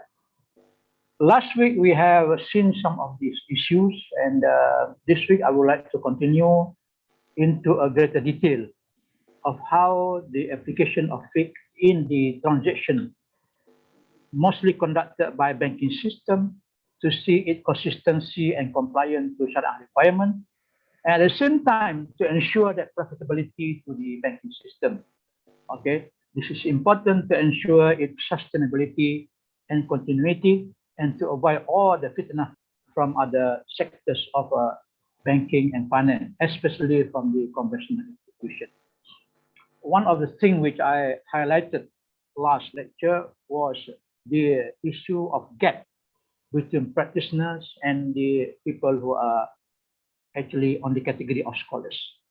So now, Alhamdulillah, we have seen, as commented by our Honorable Chairman, Professor Dr. Jamil, that we are bridging the gap now by providing more extensive education to all people involved in the industry. The scholars be exposed to the operation, and the option people be exposed to the Islamic knowledge. Alhamdulillah. And soon to come, probably in 10 years or 15 years to come, we will see the consolidation of the effort by all parties, and we see that it is better now for the industry as well. Allow me to share with you today what I have prepared for the discussion, and this is what I prepared. If you cannot see the screen, please let me know. Okay, I can enlarge it for a better viewing. Okay, and Get the full screen, please. yeah, I have put this in, inshallah. I will do it now. Yeah, thank you. Okay. So this is the application of Fiqh and Usul finance. This is called lecture 4, I guess. Okay, and delivered by me.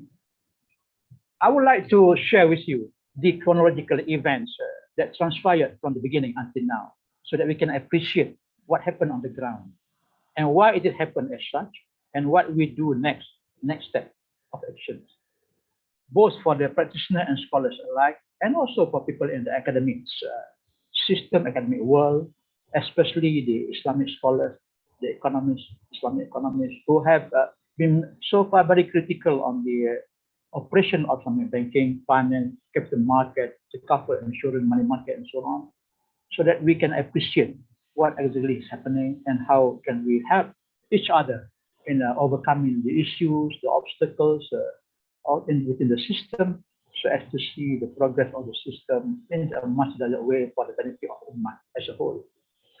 So initially when we started, we Islamized the conventional system, Islamization, that was the concept. UIA was the champion of Islamization. Dr. Jamil was one of the of the key figures in championing this concept, Islamization on Mali, Islamic Islamic banking, and so on. And then we develop our own system. We develop our own product and services, okay, according to the needs. You see that some of these conventional products, even though they have been there for hundreds of years or even thousands of years, but it does not mean that they can fit the requirement of Muslims in accordance with the Sharia ruling or the Fiqh ruling. So we have to coin our own. And as we go on, we are sharing one common platform, one common chassis, which is the advance of technology, where we call it fintech. So fintech dominated the entire world of banking industry, financial industry, money market industry, okay, capital market industry, securities industry. And this platform, we have no choice but to adapt and adopt the system.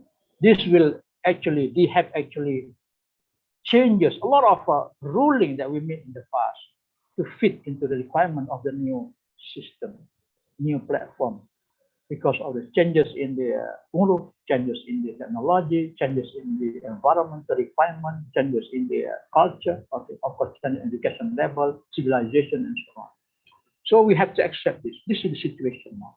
And this will continue on and on forever. So therefore, the variation in Fiqh ruling or liberalization of Fiqh understanding, for example, or flexibility in Fiqh application, and also the concept of istinbat ahkam syariah, extraction of Islamic law, must always concern with the reality on the ground.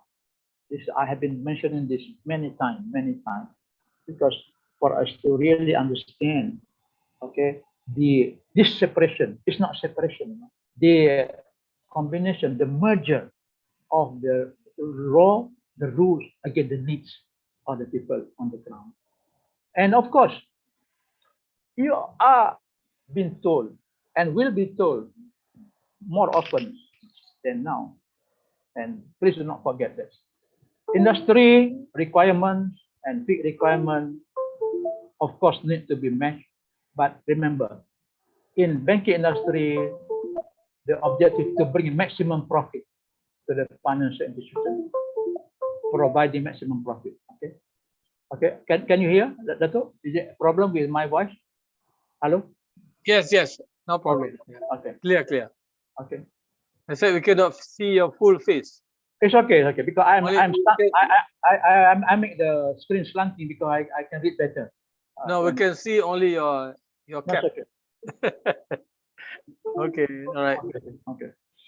Okay. Bringing maximum profit to the financial system, this is most important.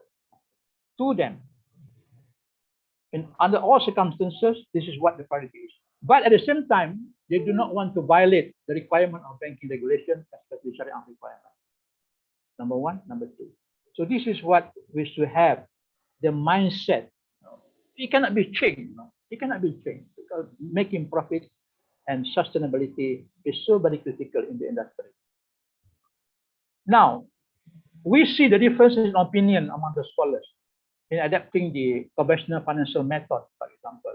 There is Taqiyy Fiqhiyyah established by many regions, by many constitutions on the world, around the world, regarding the operation of Islamic bank.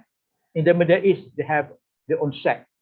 For example, applicable in Algeria, Tunisia, Jordan, and so on, and Emirates. And the scholars in India, Pakistan. I must remind you this is the first reminder, actually. You don't see Islamic banking in India. India has no Islamic banking. It's not allowed, it's not permitted, it's illegal to have Islamic banking in India. So this is another thing. It's no problem, not issue. Because Indian people can, for example, do a transaction in Islamic banking and finance through cross-border transaction, online transaction, e-commerce, and so on. In Pakistan and all over the world, no issue. But in India, Islamic bank is not allowed to be established. Okay. But they have their own scholars' opinions, for especially in Pakistan and Bangladesh, and of course in Asia, or MESA region, Middle East and South Asia region, Malaysia, Indonesia, Brunei, Singapore, and others. Do we need this? It's not the question of do we need or we don't need. It is there.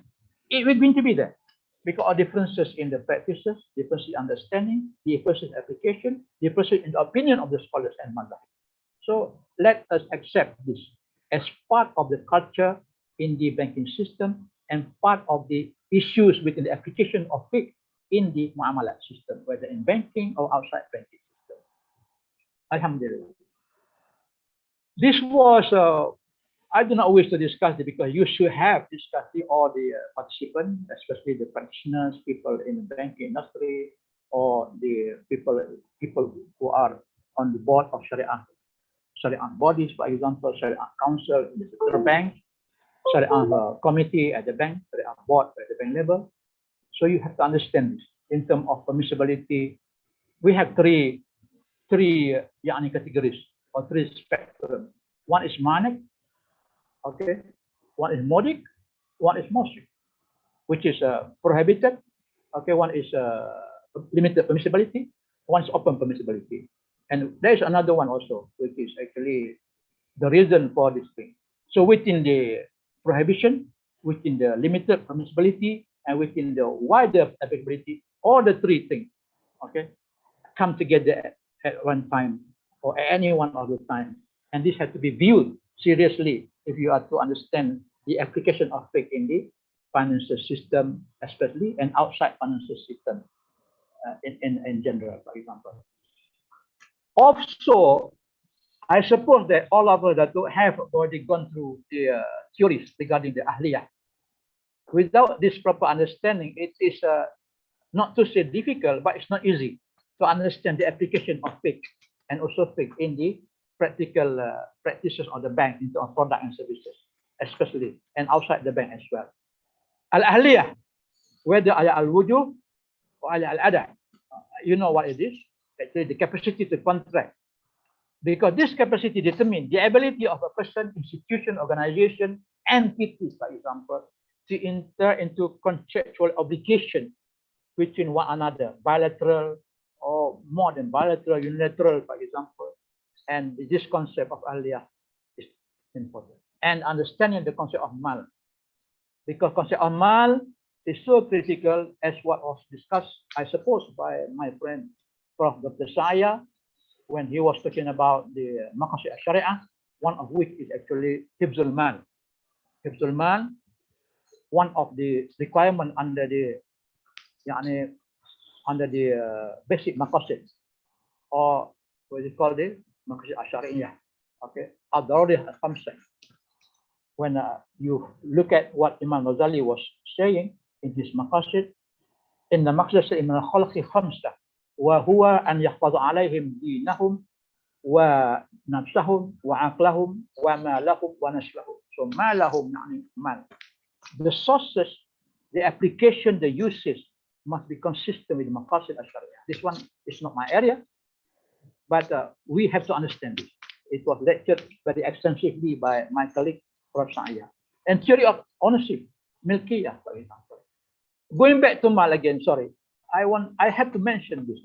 Differences in the application in many regions, especially in Malaysia, we find that the recognition of type of mal in the practice of muamalah linked to the fiqh practices, for example, and also linked back to the usul fiqh. For example, mal mutaqawwin, mal mustafad, zakatable mal, for example. Even in terms of gold, zakatable gold, differences in the nisab. So much variation between the country. This is within one country, Malaysia, in my country, for example. And mal mutaqawwin, for example, differences in the definition of mal mustafad, for example, zakat on salary. This is application. Zakat on salary, zakat on income. Some countries are imposing the opinion that it is zakatable. Some countries are not. For example, in Malaysia, we have differences in countries' opinion, whereby arising from differences in the scholar's opinion, mufti's opinion on the zakatable property, mal mustafad, they call it. Okay, theory on milk, milkiyah, palm milk. How do you define milk? And what is the constituent of milk in order to really transfer the ownership from one party to another? So the ain of property, upon transfer, it changes the concept of halal and haram to a certain extent. Halal, haram, or in between subbiha. As you are following the hadith of Nu'man bin Basr radiallahu anhu, and the Nabi sallallahu alaihi wasallam yaqul, إن الحرام بين والحرام بين إن الحلال بين والحرام بين وبينهما أمور مشتبهات. حرام بين وبينهما أمور مشتبهات لا يعلمهن كثير من الناس. So haram is clear, halal is clear, haram is clear. In between there is a subbiha.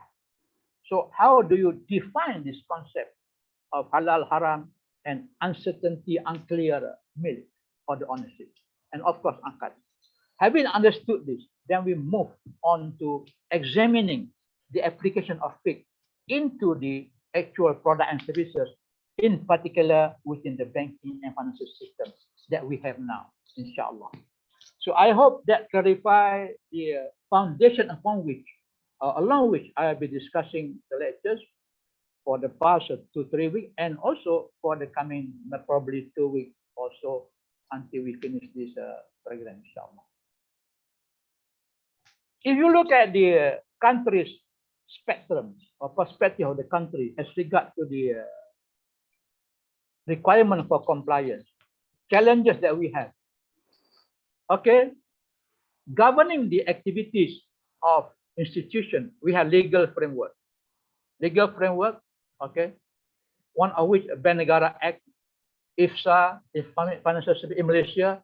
In Malaysia also we have Kuala Lumpur Regional Center for Arbitration. We are governed by Companies Act, and of course above all Malaysian Constitution. I'm giving an example of Malaysia. So this is other act, okay. And then we are talking about framework. Bank Negara supervise. Okay, Sharia Council at Central Bank is a dominant body whereby compliant to Sharia means compliant to the ruling of Sharia Council. So definition of compliant to Sharia in the application of fiqh in the banking and financial system is compliant to the ruling of Sharia Council of the Central Bank. I am not sure about other countries. Maybe it is different. But I think this has somehow received some objection from the scholar in the sense that it might be limiting or limited the scope of the compliance, because as far as strict ruling is concerned, compliance can be much wider than just as been pronounced by the Sharia Advisory Council of the Central Bank, and imposing upon the bank to adhere just to what has been decided by Sharia Council, it may have restricted the liberty or the direction or the wisdom of the banking system, for example, to exercise a wider scope of compliance according to the opinion. But the ruling say compliant means compliant to the Sharia Advisory Council ruling of the Central Bank. This is okay. I have no argument on this. We accept this. Okay. And Sharia Committee of the Bank, Sharia Council of the Bank Board, and LOFSA, Labuan Offshore Financial Services Authority. And here is where we really find an issue here. We have court to decide on the jurisdiction of certain law applied in the banking industry based on fiqh initially, okay, based on compliance. We have a session court, magistrate court, high court, and court of appeal. In general, this judicial system, the court, should provide their ruling based on the regulatory framework by the Bank Negara, Sharia Council, and so on. But it is not necessarily so, and it has not been so in many of the cases. So the separation of judicial system with the regulatory framework is found to be alive in Malaysia, especially, whereby judges or decision makers at the court level have their own liberties of making their own judgment. It may be based on the pronouncement by the regulatory council or by the legal authority, but it does not necessarily so. So this provides actually some conflict of interest, conflict of opinion, conflict of application sometimes. It affects the industry. I can give you in later lectures some example where the ruling by the court contradicts certain ruling of the fiqh scholars, for example. Because in Malaysia, we have in particular two lines of judicial system. One is conventional, the other one is Sharia court. Most of the cases in Malaysia, when involve large sum of money, millions of ringgit, it is beyond jurisdiction of Sharia court. It has to go to civil court or conventional court. This is where the expertise and also the basis of law applied in this conventional court might not necessarily be incongruent with that of the Islamic law or Sharia law. And there do you find the problem there? It's really a problem. Okay? Whatever it is, this is the transition process we have gone through for the last 40 years. Hopefully the day will come when all issues regarding the transaction involving Islamic financial system, Islamic banking, capital market, Islamic insurance, the kaful, for example, or money market, go to the proper jurisdiction, judicial system, which is the Islamic court. Hopefully, because the understanding of the interpretation on law may be differences from the conventional court and from the Islamic court. And as such, the judgment might be different. Maybe in the interest of the bank, or maybe again the interest of the bank or the public, but in the interest of the existing law being practiced within that system of conventional system or civil system. So listeners, my beloved students, my fellow practitioners, operational people, Sharia people, this is the reality that we have in the system we are practicing, not only confined to Malaysian environment, but also, I believe, in many other jurisdictions around the world, including the Middle East. And not to mention the issues and problems happening in the Muslim minority countries, such as my experience very, very wide in Thailand, for example, as I was telling you, execution of 2 agreements, 1 conventional agreement, 1 Islamic agreement. When we have problem with the Islamic agreement, we use conventional agreement just to ensure that it is actually interpreted wisely, properly, and justly by the court of law, who did not recognize the Islamic law, except for the German law in Thailand, for example. So this is a darurah. Ad-darurah tubihul mahzurah. Ad-darurah tubihul mahzurah. Tubihul mahzurah means when it is in the emergency state of a critical situation, permissible for you to circumvent certain prohibition before, and it become legal or permitted. Alhamdulillah. So this is the background again, and of course, I now come to the fiqh issues in banking deposit. Let us take a serious look at what happened in the banking system. First, banking deposit. As we are aware, banking is an intermediary institution. Intermediary here means that it's the middleman between the owner of fund and the user of fund, the provider of fund and utilizer of fund. Okay, and the sources of fund in banking system mostly come from deposits. Deposit is a liability to the bank. Deposit is not an asset from the accounting perspective. But apart from deposit, bank also required to provide its own capital as the capital for the operation. So capital now probably 500 million now, or maybe 1 billion, I don't know. I'm sorry because I missed the latest figure. Before it was 500 million requirement for minimum deposit for banking system to establish the bank to operate. So you have a combination of customers' money, deposit, and internal fund, which is from equity capital. So upon which you are going to have the ratio, which is called loan deposit ratio, loan to deposit ratio, where it is governed by the central bank all over the world to ensure that you are actually utilizing deposit up to the provided limits, okay? So that you don't violate the law and you are guaranteeing the safety of the money entrusted upon you by the customer upon the banking system. And central bank has to ensure this, okay? All right. Differences in scholars' opinion. In what? In the acceptance of deposit. You know, let me give you a real example in banking system. Almost anybody can open an account with Islamic bank. That's all. Even if you are children under guardian account, saving account, okay, wadi'ah. Wadiah yad damana, wadiah yad amana. I will explain this.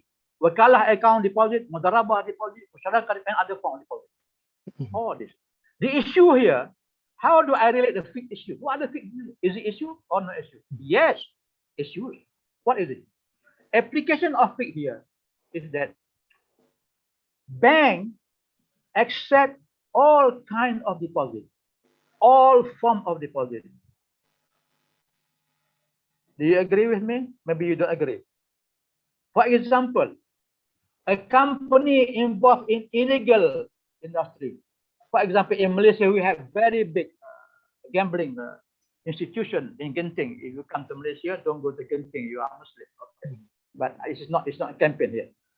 It is illegal for them. Okay, gambling, for example. Company involving in the haram industry, for example, pig rearing industry, or prostitution industry, for example, or liquor industry, for example. In Malaysia, we have liquor manufacturing companies, for example. Bank still accept deposit from this company. Okay, you can accept deposit from this company. People who work in the non-halal industry, employees of haram industry, gambling industry, employees. He is the driver, he is the worker of the liquor company, for example. Carlsberg in Malaysia we have, or we have, for example, other brewing companies, for example. I'm a driver only, but my shop is from haram industry. Can I go to Islamic bank to deposit money? This is the issue now. Can the bank accept? This is the issue now. What if the bank will not accept, or have the bank the way to find out whether the stock or deposit haram or halal, or is it the bank obligated to determine the source is haram or halal or subihah, for example. So this is the issue now. So when we say haram, there are two conceptual framework here. One is haram bizati, the essence of it, the ain of the thing is haram. As far as money is concerned, because deposit generally in the form of money, whether wadi'ah, wakalah, mutarabah, masyarakat, the money itself is not haram. The money itself, in its zat, in its essence, is not haram. Haram li zati, for example, when Allah said in Ma'idah, Kuriman alaikumul maitatu wa damu wa hamul khinzir, Uma ulal ghayrillahi bih, wal munqanifatu wal maqulatu wal mutardiyatu wal natiha, ila akhir ayah. Kuriman alaikumul maitah, diharamkan. I mean, it is forbidden upon you, the death, or the corpse of the animal. Wadam, blood, flowing blood. Okay. Walahmul khinzir, the meat of swine. This is zati. Lighayri is because of certain reason subsequent to this zati. The substance is halal, but because the process is uncertain or gharar or haram, it becomes. So why do I mention this? Because there are some scholars' opinion who say that, okay, deposit taken by the bank from haram sources fall under three categories. One is permissible, one is not permissible, another is conditional permissible. Just imagine, my dear brothers, three different school of thought, three different fiqh ruling concerning one single thing, which is so diverse, so different. Sometimes we are left in the middle to accept which one is correct, which one is not correct. What about the bank? Let us talk about the perspective of the bank. What is the perspective of the bank as regard to this deposit? The reality in banking. How do I put deposit money in the bank now? I don't go to the counter anymore. I don't go to the counter anymore to deposit money. I go to ATM machine. Almost every month, for example, I go to the machine. I just deposit through CDM, cash deposit machine. The machine never asked me, hey, Prof Besar, where do you get the money from? The machine never asked me. The machine never asked me, is your money halal? Is your money halal? Is your money haram? Never. Never asked me. The machine never asked me, is your money haram? Is your money riba? Is your money machine? Never asked me. What I put there, the machine will swallow. Okay. Sometimes they swallow my card also because no money there. Okay. So this is the issue. This is the reality. So how do you expect the demarcation, separation between halal source and haram source, whether to be accepted or to be rejected? Can you design a system in the ATM machine to reject whenever deposit made by anybody, when the source is halal, haram, money reject, reject, reject. Reason? Haram. This is the reality. This is the reality. So what actually is happening? The happening here is very simple. The business has to move on. The maslahah has to be recognized. The need of people to do muamalah must be considered. Okay, all the darurah must be removed. Darurah yuzal. The difficulty must be removed. Okay, the fasad must be removed. Okay, maslahah must be established there. Therefore, what happened here, we have here. Okay, 3 different types of ruling here on the muamalat. Spelling wrong. One is permissible, mubah. One is absolute forbidden, haram, in its totality. And number 3, conditional permissibility. Bishurutil makhsusah. Bishurutil makhsusah means with a special condition attached to it. This one haram, okay, absolute haram. Bilhaq, mubah. Al-ibahah يعني إلا هناك موجود يعني الناس بالقطع عن تحريمه, except when there is a clearly evident to say it is haram. But you know this customer is doing illegal thing. It's gambling company, but you open the account. What about providing loan and financing to the workers of liquor company in Shah Alam? There is a place for Shah Alam where we have liquor company there. Workers, some of them Muslim and many of them Muslim. They are just drivers and they get salary and they put the salary in the bank. The bank accepts salary and they want to borrow from the bank, loan, for example, to build a house, to buy a house. Can the bank give loan from the sources of payment from the haram source? This is the issue. Definitely the bank gives. Definitely the bank gives. This is what is actually happening. So where does the permissibility come from? Where does the forbiddance come from? Where does the conditional permissibility come from? Let us take a look. Okay. I'm sorry if I sound to be harsh in discussing this, but this is the reality. I am a banker. I was a banker. I am still involved very much in banking system now. I understand the constraint, the pressure that they have in trying to make profitability to the banking system, at the same time trying to ensure it compliant. But they depend on the ruling. Is there any evidence? If there is any evidence, how small, how slight the evidence, how weak the evidence is, into a permissibility of haram things, they will accept. They will accept. Otherwise, these people will go to conventional bank. It's even worse. Total non-compliant. Here, partial non-compliant. Which one you prefer when you have to choose between partial non-compliant and total non-compliant? You choose the partial non-compliant. This is what's happening now. Okay. Let us take a look. Ibn Taymiyyah in Majmu' al-Fatwa. It's very long discussion here. I just give you an example. One part of the ruling, permissible after tawbah. You have to get the money from the haram thing and then you put in the bank and after that you tawbah. Okay. Inshallah, Allah accept your tawbah. Wasari'u ila al-maghfirah. Wasari'u ila al-maghfirah. Okay. Why this one? This is because the Quran was saying very clearly based on the Usul al-Fiqh, the source of the ahkam al-Syariah here. When Allah said in Al-Baqarah 168, Ya ayyuhan nas, kulu mimma fil ardi halalan tayyiban. ولا تتبعوا خطوات الشيطان إنه لكم عدو مبين. Ya ayuhan nas, oh mankind, everybody, mankind, whether you are Muslim or non-Muslim, kulu mimma fil ardi, okay, take, eat, consume whatever you find on this world, okay, halalan tayyiban, halal and good, okay.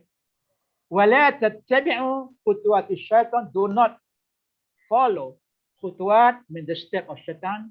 إِنَّهُ, and it is indeed shaitan, lakum, to you, aduun, is the enemy, mubinun, is clear. It's very clear. And also the ruling based on the Al-Ma'idah, the first ayah, when Allah said, وَتَعَاوَنُوا عَلَى الْبِرِّ وَالتَّقْوَى وَلَا تَعَاوَنُوا عَلَى الْإِثْمِ وَالْعُدْوَانِ. Okay, work together. Okay, pool your energy, resources, ijtihad on the good deeds. وَلَا تَعَاوَنُوا, لا تعاون, do not work together على الإثم والعدوان, on the illegal thing, on the sinful thing, and on the udwan. I mean, this agreement, okay, war among one another, enemies between one another. Very clear, very, very, very clear. And yet, permissible after tawbah. Okay. Ibn Taymiyyah, second ruling, not permissible. Must be disposed immediately from the sadaqah. But the bank accept. The bank accept. When the bank accept, the bank use the money for investment, for loan. This is the issue now. Hanafi and a section of Ahmad, not permissible. Haram. Cannot do muamalat with the deposit from haram source. Okay. Maliki, permissible to own the usufruct. I mean, if you are taking haram and they take the haram deposit from customer and the bank use the haram money to loan, for example, to use financing, for example, and the profit generated from such activities is permissible for the bank to use. Okay. But the principle must be written. Okay. Shafi'i school, not permissible at all, at any instant, at any no condition, unconditional impermissibility. So which one we follow? We follow whatever is Ahmad Ibn Taymiyyah permissible to have joint ownership, which means that, for example, if you stole some money from somebody, if you steal a cow from somebody, the stealing act is haram and the cow is haram source. And then you raise the cow, the cattle, and after many years, the cattle give birth to many, many children of the cattle. Okay, the cow, the sow, for example. Okay, who own those? This Ibn Taymiyyah and Ahmad, Fatwa Ahmad bin Hanbal, in one of the rulings, say that a joint ownership you can share with the original owner. Okay, my dear sisters and brothers, listeners, scholars, practitioners, and so on. Let me make a conclusion here. The bank accept deposit. This is what is actually the ruling of Ibn Taymiyyah. I do not want to read it based on this. For those who accept, for example, reminded from Allah subhanahu wa ta'ala and stop whatever is the past is acceptable. But if still continue. And Allah says, Ya Allah, amanu taqullaha wa ma baka min riba. Okay. Wa zaru ma baka min riba. Wa zaru ma baka min riba. You have to remove, get rid of. فَأَمَرْهُمْ بِتَرْكِ مَا بَقِيَ وَلَنْ يَأْمُرْهُمْ بِرُفْضِ مَا قَبْضُهُ. This is what the argument on Taymiyyah said. Stop, but he did not say that you cannot use whatever you have already taken, you already profited, you already generated from the illegal sources. Okay. فَلَهُ مَا سَلَفَ وَأَمْرُ إِلَى اللَّهِ. Whatever is the past is belong to Allah. So here, Ibn Taymiyyah was saying permissible for the bank, for anybody to muamalat with the non-halal, the haram product, because al-kafir is a qadda, which means here that non-Muslim, when they become Muslim, the property of non-Muslim generally derive from non-halal source, from gambling, from prostitution, from liquor, from riba. But when they become Muslim, the property is halal. Everything they own halal. For Muslim, for the Muslim, according to Ibn Taymiyyah, it's even more rightful for them to own because they've been Muslim all along. If even the non-Muslim, when become Muslim, or the non-halal property will become halal. So according to Ibn Taymiyyah, to the Muslim is halal. So this is his argument. I have no way compared to Ibn Taymiyyah. So please read this and accept this. Okay, up to you. And also, you see, talking about application of fiqh here, in the product of deposit. Actually, this is in Malay. I was lecturing some other places. Actually, the outcome of Shaya'a on certain thing is halal or haram or in between. يتعلق بذلك الشيء من حيث أنه مملوك لا من حيث الذات. It depends on the ownership. Okay, it's not on the zat ownership. What does it mean here? So the fiqh ruling here on the application of deposit from non-halal source by the bank now. Okay, the original worker of a liquor company, brewing company, kasbat company. I work in kasbat company. So my income is haram li zati, haram li ghairi yani. The money is not haram. The money is money. Paper is paper. There's no halal, no haram there. Okay. So when you take the money, transfer of the ownership from the liquor company, which is haram, to you, it is defined as halal here.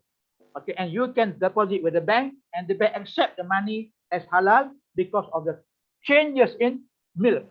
Okay, the changes in milk ownership, making the zat of the thing originally haram to become halal. So this is a very complicated argument. I understand you must have studied this. Otherwise, it is very difficult for you to understand the application of which in the Islamic banking and finance and Muamalat as well. So to give translation in English, Prof. Yeah, I will do translation. This was written in Malay for other purpose. Yeah. Or you give the references for this. Okay. You have about I give you 2 or 3 minutes more. No problem, no problem. I'm finishing now. I'm finishing now. So, okay. This is the conclusion of my this morning lecture on deposit from illegal sources taken by Islamic Bank. The Fatwa Council, Majlis Fatwa on Malaysia, in its sitting on 27 April 2006, permit Islamic finance institution to accept deposit from sources of non-halal. An institution of Islamic banking and finance is not obligated to find out the sources of such deposit, whether halal or haram. This is the ruling. I leave it to you to accept the ruling or not. To view this ruling, some of you are mustahid. Some of you can do ijtihad on your own for your own self. I can do ijtihad for my own self. I cannot share ijtihad with other people because I have not reached the level of mustahid, which is allow me, whether mustahid mutlaq, no, definitely not mustahid muntasib, no, mustahid fatwa, no, not even any level of mustahid. But this is the ruling. You look at this ruling. The ruling says bank can accept, and bank has no obligation upon the bank, not duty bound upon the bank to find out where the money comes from. Sometimes when you look at this, it contradicts the spirit, the substance of Sharia. It contradicts. Why do they come back with this resolution? There are 2 issues here. One issue is maslahah. Another issue is a political economic reason. If you don't do this, they may fear the diversion of money from some sources to other institutions, which is totally non-compliant. So it is better to use it. And Islamize the money, Islamization of the money, mashallah, new term here, into Islamic institution. And the bank use the money for funding, for lending, for borrowing, for granting, and so on. For example, mudarabah, musyarakah, okay, INA, for example, and the money is generated and grow. You can see now how many percent of the deposit actually from illegal sources. Dato', yeah, thank you. Today I have discussed with you a very critical part. I know. That is very important part. I know. Okay. Thank you very much. Thank you very much for one or two. Yeah. There are a lot of things that we have learned from Professor Haji Besar. What you learn in the Sharia compliance, this is different in practice. He is a man who is in the practice. So the challenges, for example, that you have to balance between the profitability and the Sharia requirement. So this is a very crucial issue. And if you cannot sacrifice the Sharia requirement, but you cannot also sacrifice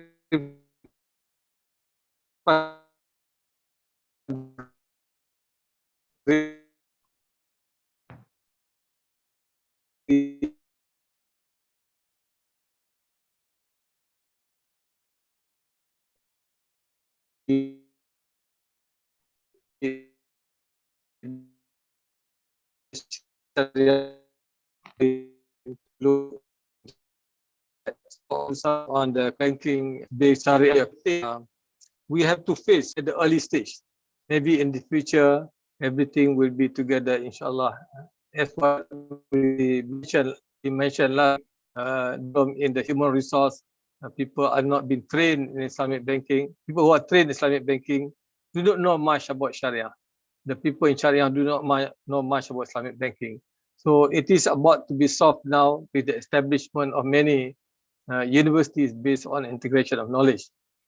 Just to share with you, Brother Shah Zaman has shared with us that a great scholar in Islamic economics, Dr. Najatullah Siddiqui, I think you can refer to his name in the website. You can see he is the father of Islamic economics, died in America today. May his soul rest in peace and may Allah reward him with the highest rank in Jannah. Let's all together pray with Rishat al-Fatihah.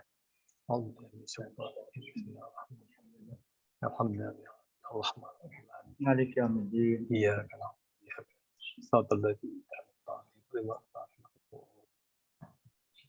Amin, inshallah. So there are only one or two questions here. Maybe you have a quick answer just to satisfy some of them. Okay. Very quick. Yeah, very quick one or 2 minutes. Maybe you have already mentioned. Dr. Wong again from Hong Kong, he was asking if the laws of the land prohibit all kinds of abortion and conflict with the scholar's decision, how to reconcile? That's his question. Last week he did ask question also. And then we will do a lesson.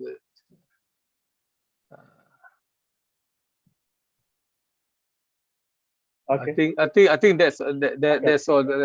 And then also here in Philippines, Professor, there is no Islamic banking. Yeah. There is no Islamic banking in Philippines, but Philippines is one of the earliest, among the earliest country in the world that established Islamic banking.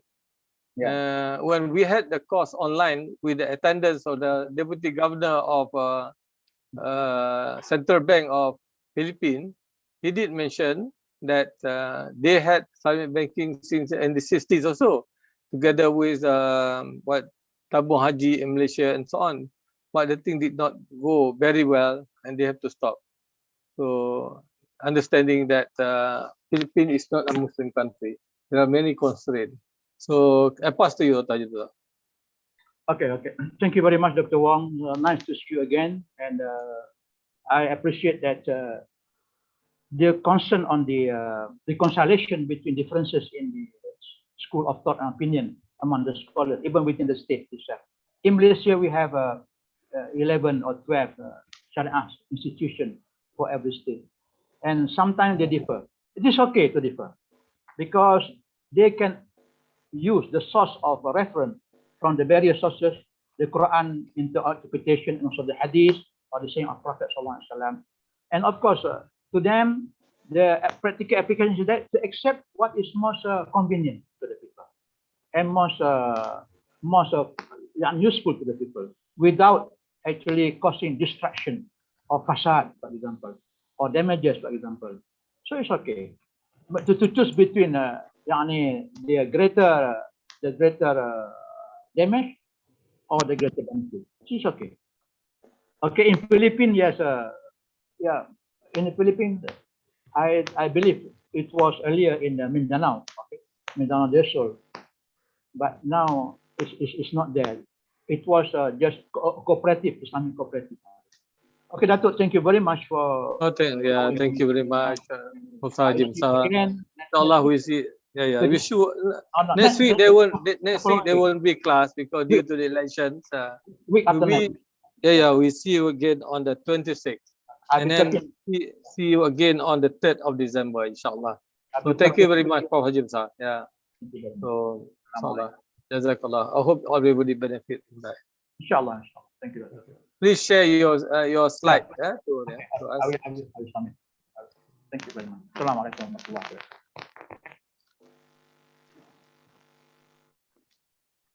Dr. Haji Saya, are you around?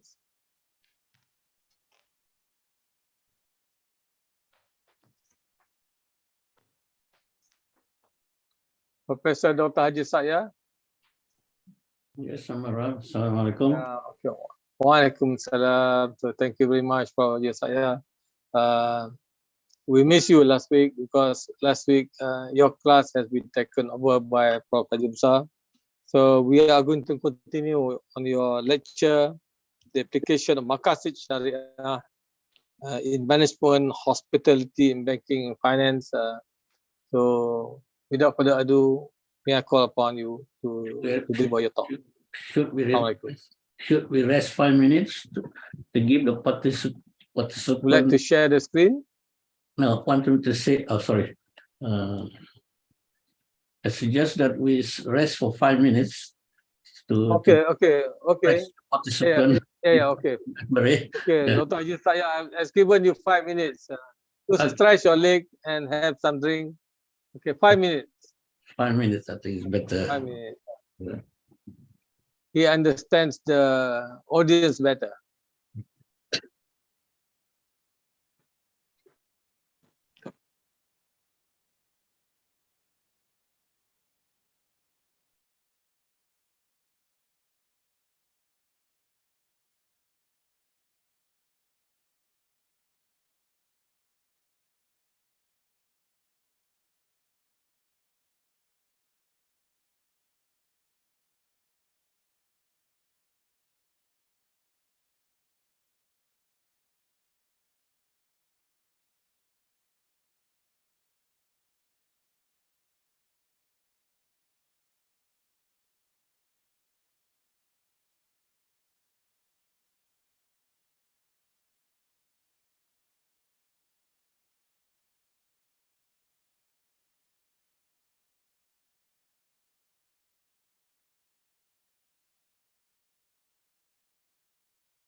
Dr. Asai.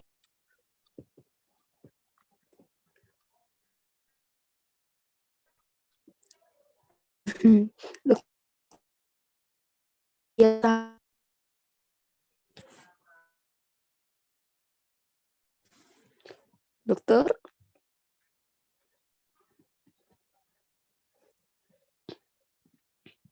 Assalamualaikum, dokter. Waalaikumsalam. Iya. I thought we should rest for 5 minutes. Okay, can.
Do we have 5 minutes now? Another 1 minute. 1 more minute. You are counting by the seconds. Yeah? Every 1 minute, every second, every minute. I need to see my camera working well. My mic working. It's a beautiful slide. You can make it full screen. Just to recall what we have learned for the past few days. Excuse me.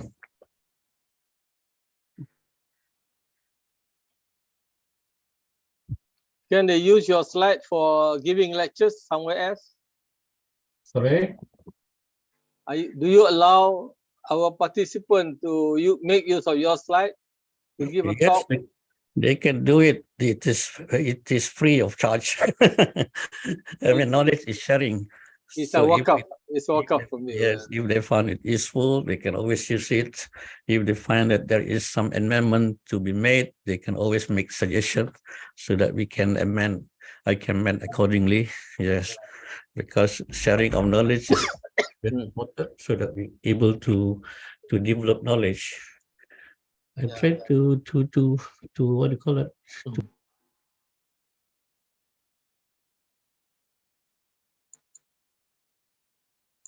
I purposely asked this question because some of you are lecturers and postgraduate students. When you go and teach, you might want to make use of some of the slides given by Prof. Haji Saya. So he has already given to you the permission. I will put the slide in my blog, on my blog. You can develop it. You can download it, and then you can use it. Yeah. It doesn't matter. In some of those, I see that there are many people using it because Islamic management and Maqasid al-Syariah in management is something new. So they always make the quotation there, some of the students, scholars, and so on. But it doesn't matter. And they can always refine it further. Okay, we should start now. Or Yeah, it is. So, Assalamualaikum warahmatullahi wabarakatuh. With us today is Dr. Haji Shaya'a Othman again on his fourth lecture for the program.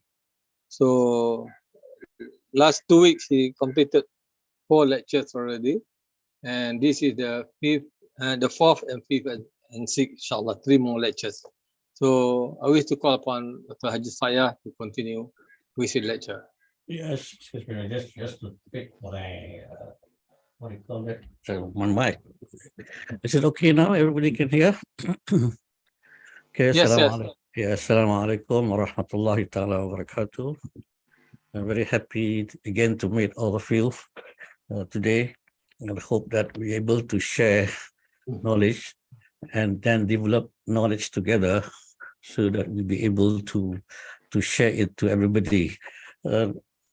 As you know that Islamic management, or we're talking about Maqasid al-Syariah as a strategic management, is something new. You can say that whatever I've read through the journal, through the books written on Islamic management, there is still a gap of understanding between professional and Sharia scholars or Sharia practitioners. And also when we talk of Maqasid al-Syariah, if you look through the Maqasid al-Syariah, there are little, what they call books, talking about the application of Maqasid al-Syariah beyond domain of Sharia in terms of fiqh and jurisdiction, especially in management, something new. Even strategic management is something new. With many people, or rather many practitioners, not so confused, but looking into different way of what it really meant strategic. So in this case, I try to discuss together with you all we had discussed look at the earlier discussion, I think I just highlight this. Yeah. When we talk of earlier discussion, now we have defined what Islamic management. You see, when we talk of Islamic management, is an integrated activities of thinking, planning, organizing, leading, controlling. It is interconnected with decision involving the use of resources. So we are managing resources. That means human resources, financial resources, information is resources, and the physical asset around us is also resources. With the objective, which I've incorporated the objective of Maqasid al-Syariah in this definition by means of effective and efficient method. This has been this is what my own definition is, which I've been introduced to 010. Yeah. Sorry. Can you listen to me? My throat's a bit dry. Okay. Excuse me. So if we look through, when we talk, we have just recall what we have discussed earlier. We have integrate this Maqasid, what I call it, Sharia, the whole total spectrum of Sharia. To understand Sharia, we need to understand Sharia in totality. Then only be able to integrate whatever we want to integrate. As I had mentioned earlier, that I'm looking into management. Anything managing, or rather work, is a work process. I understand some of the people misinterpret that, what I call that, work process is something different, But work process is a work process, because as we know that this secularists, the British scholars in 1851 had divorced or separated this work process with the values, what you call values which related to religion. So in 1851, so that he coined the word secularism, or he is a secularist. He just an editor in one of the British newspaper. But anyway, he managed to put into our mind the idea of secularism, which separated God at any work activities or any form of knowledge.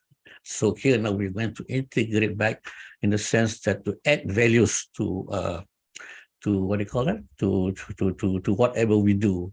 So I'm talking about management, which is on my specialty.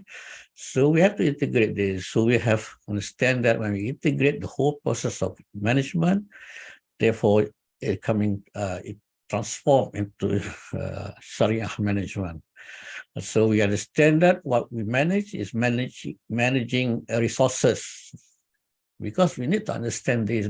Basically, what I observed that in management of running a company, running a nation, even the world today, as we have mentioned, that it is being a grave catastrophe, in a sense that because of bad planning, bad organizing, bad leading, and bad controlling, and not putting element of thinking into this process, and most importantly, ignore the human values, or the values which is revealed by Allah subhanahu wa ta'ala. This is a very basic thing. So we understand that, just recall, and we have defined the management in this form of graph, easy to understand, and we have put element of what I call that, this Maqasid al-Syariah into the element of definition of Sharia, of Islamic management. We need to define Islamic management. I call this not academic definition. What I call it is operational definition.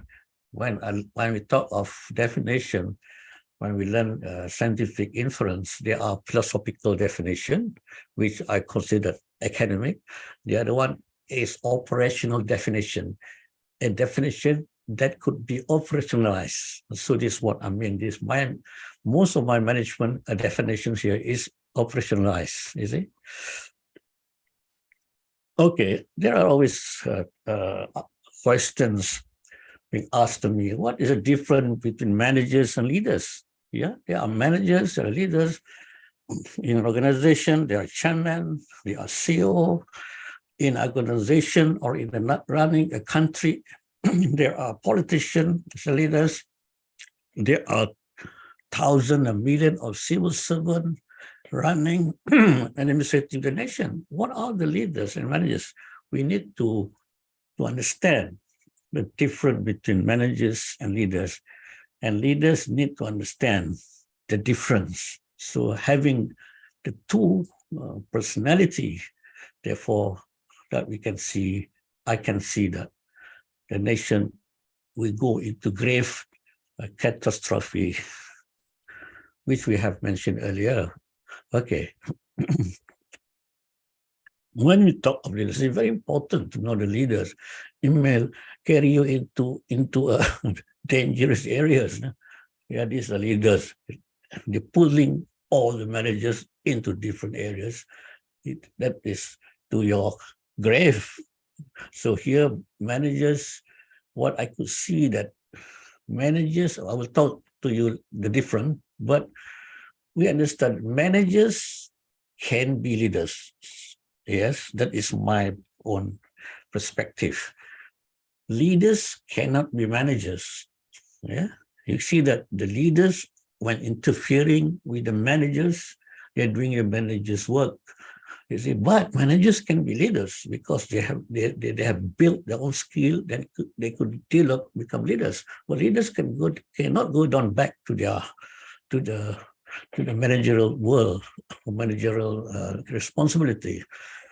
There is interaction between two, leadership and management, because leaders normally inspiring vision. They are putting vision ahead, and they lead managers, nation, citizen into a vision, you see, and they make sure that things are important thing is being done by the managers to instill good operational process. So the managers here will do the operational process with good interaction. He makes sure, so the interaction between two, but he cannot be going into become managers. So the problem I can see that the failures of certain nations, that leaders become managers.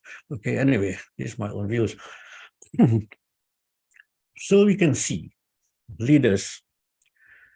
Normally leaders should think to be lead, managers manage. Very simple.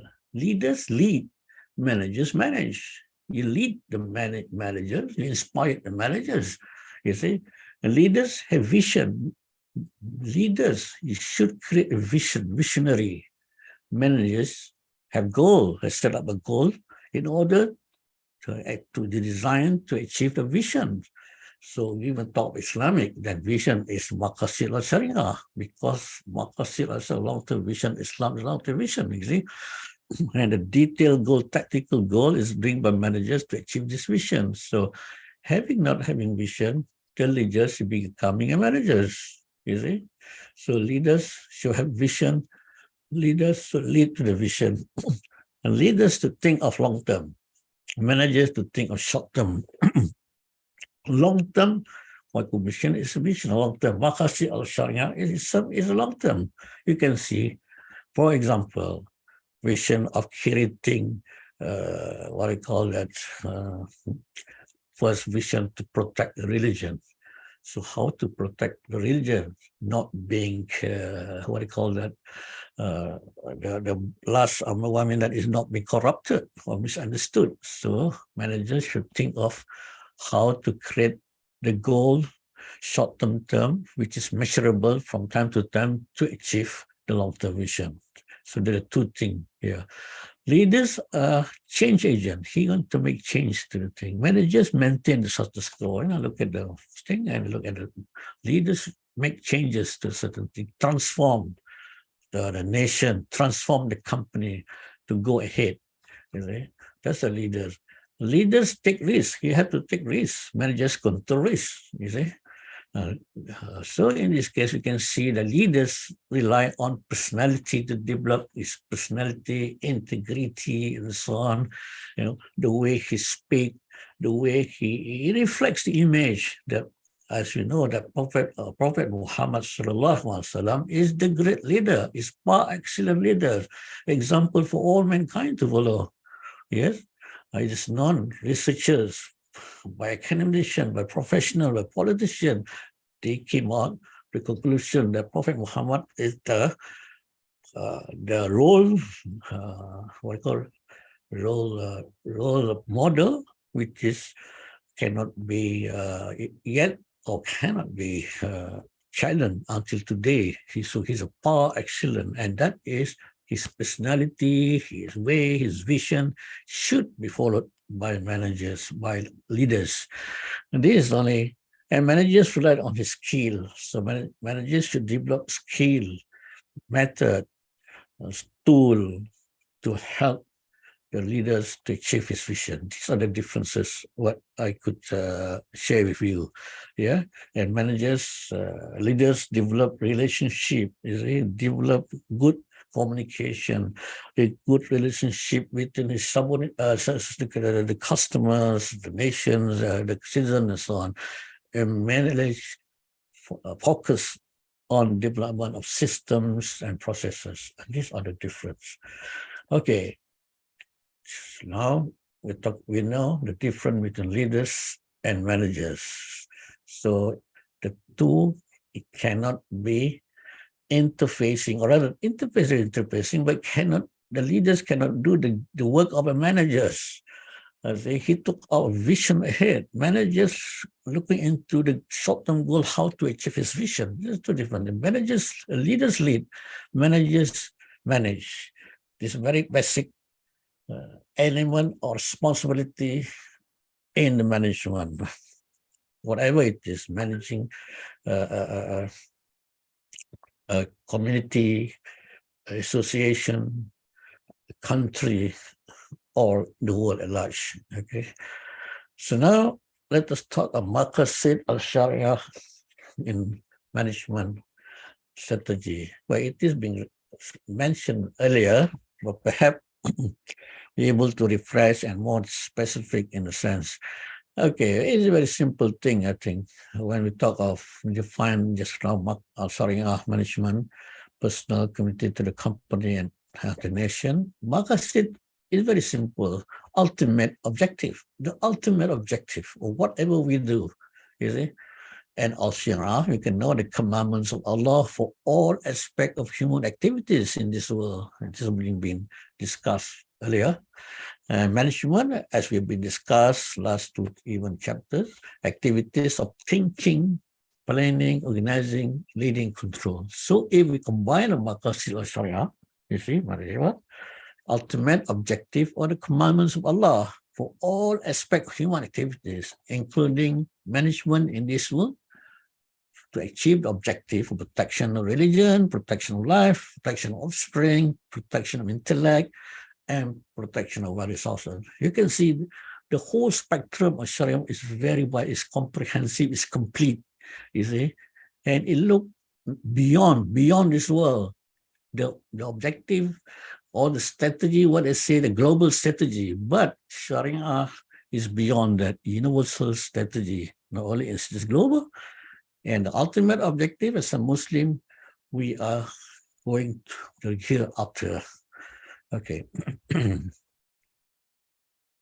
When I feel that you see that people talking on global strategy, making use of activities in this global, but not looking into beyond globe, but Islam strategy, Maqasid al-Syariah, not only looking into this world, but hereafter.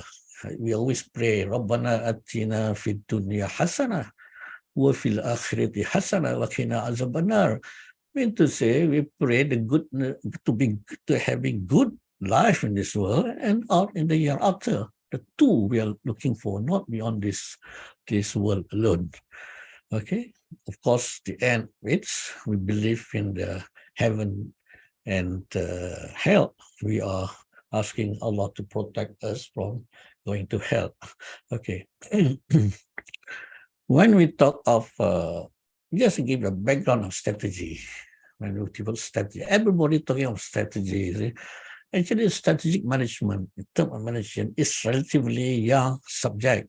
It has its root in economic and social theories in 1930s, 1940s, yeah, to 1960s. Just to give you an academic sort of the history, people talk of what is the strategy, the history of strategy. Oh, it is in management in the 1930s, yeah, and then it's been developed slowly and try the principle of strategic management is being evolved, view, ideas, and concept to make topic interesting and challenging that we are talking about. So what we have learned strategy, now I am advocating that Maqasid al-Syariah as a strategy, you see. Okay, look at it back. This is what I mean. When a lot of people talk about secularism, we talk of business, I will talk about the important element or the popular strategy in industry. Just to give an example, okay. We have to discuss it. Okay, now look at this. Emergence of strategic mind in 1980s. I'm not going back in 1930s, but just go back in 1980s because very popular. This 1985, this Michael Porter in 1985 created a competitive advantage strategy. Yeah, he's from Harvard, is it? And it's very popular at the time. Even today, also very popular. I will tell you what are his competitive advantage. Just to give you an idea, you can always look into the detail in the internet or in the book, Competitive Advantage. I happened to buy his book. I had the 3 books on competitive advantage when I was in the early 80s buying this learning strategy in business. And of course, in lately, 2015, there's a popular Blue Ocean strategy. You can see in Malaysia also 2015, they established a Center of Blue Ocean Strategy. You see, this developed by Kim and Morgany. You see, the two developed. They are from Harvard University also. They say that competitive advantage could go beyond that blue system. It's very simple strategy actually, but then think it very complicated in the sense that they studied, like Michael Porter studied 300 over business industries, and he came out formulating the successful company, same as Kim and Morgan. It is also studying business profitability, what the successful, sustainable business, they're using what strategy. Basically, their measurement is profitability. As Brother Professor Dr. Besar said, that everything in this world, nothing to do with God, they are focusing, they're focusing on profitability alone, you see, nothing, their commitment to what development of socio-economic of the people is not, they don't say they're not taken care of, but they are put into a minimum. And there's no balance of development, equilibrium, economic equilibrium, or I coin the word socio-economic equilibrium. You see. So you can see, so these are two. When I'm trying to, I learned this strategy, basically when I did research strategy, I was doing my master's degree on strategy, management strategy, looking into this, but I have basic of element of Islam, Sharia, you see, in that. So when I'm quite interested to look this strategy, when I was exposed to Maqasid al-Syariah in 2010, I think, when I learned teaching MBA student at the University of Islam Selangor, International Islam Selangor, and also Professor Datuk Jamil pulled me to Insania in Kedah.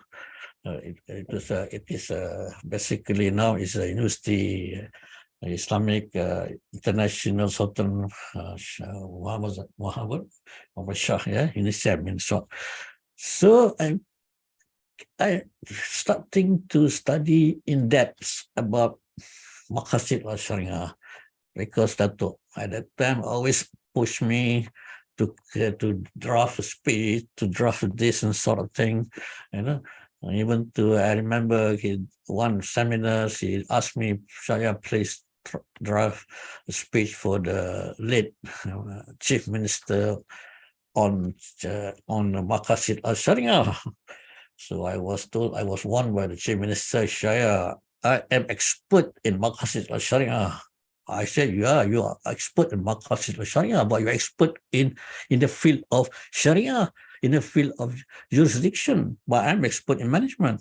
So that is the way I wish to talk is Chief Minister. I know him, he was in London studying together, but from Azhar. But anyway, very interesting. That's how I developed the interest in Maqasid al-Syariah. Even the first conference of Islamic conference organized by Sania on the Islamic, Islamic management. I came out with some book, I have some reservation on Islamic finance, because if you read, if that Professor Dr.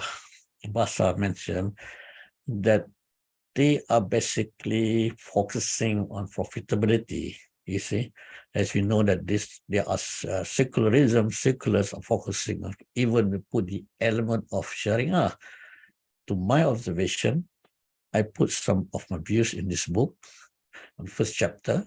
I have some reservation, about this Islamic banking, because they took only the element of riba. Riba is haram. But as I mentioned earlier, the totality of Sharia itself is important to understand, because we cannot take one part of element of haram halal from one verse. The complete guidance is the Quran and Sunnah. There are many elements interfacing to each other.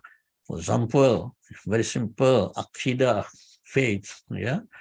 Second one is, which I mentioned, as you know, remember I mentioned was Sharia definition, including akhlaq, and then all activities interrelating to each other, fiqh muamalat, fiqh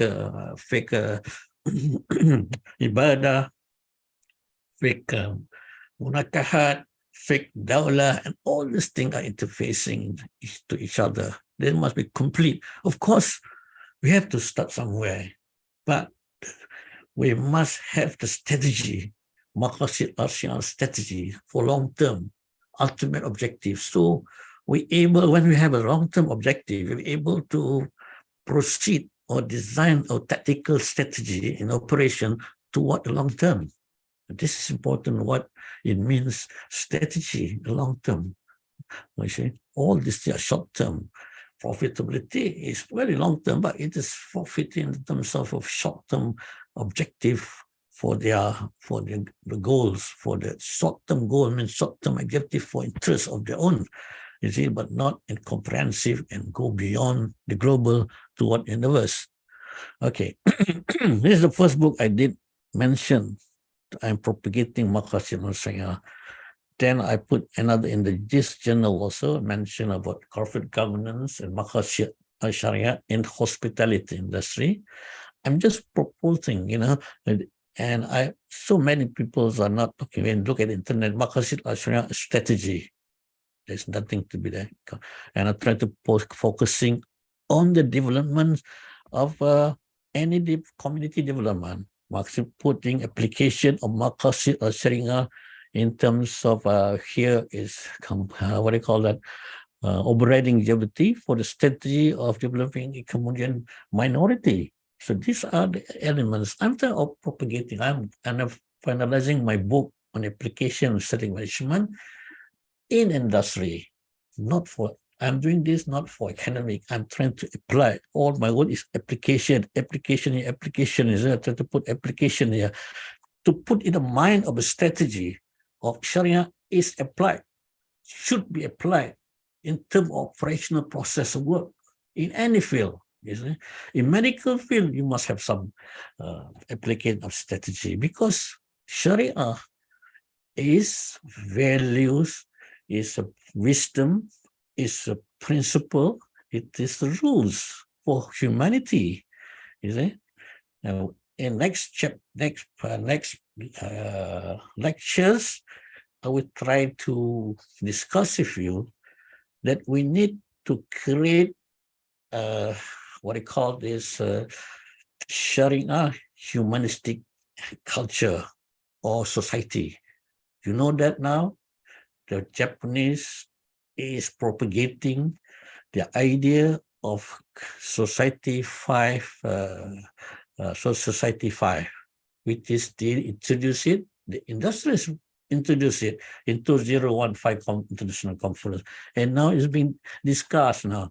We as a human being, we cannot be apologetic, we have to be, we must put forward our Islamic values as we have done in one way or another, propagating values of Islamic in other fields. We have put into finance. We have to be further, even there are shortcomings. We are putting into takaful, insurance, even a shortcoming. We are putting into our way of life, Islamic tourism.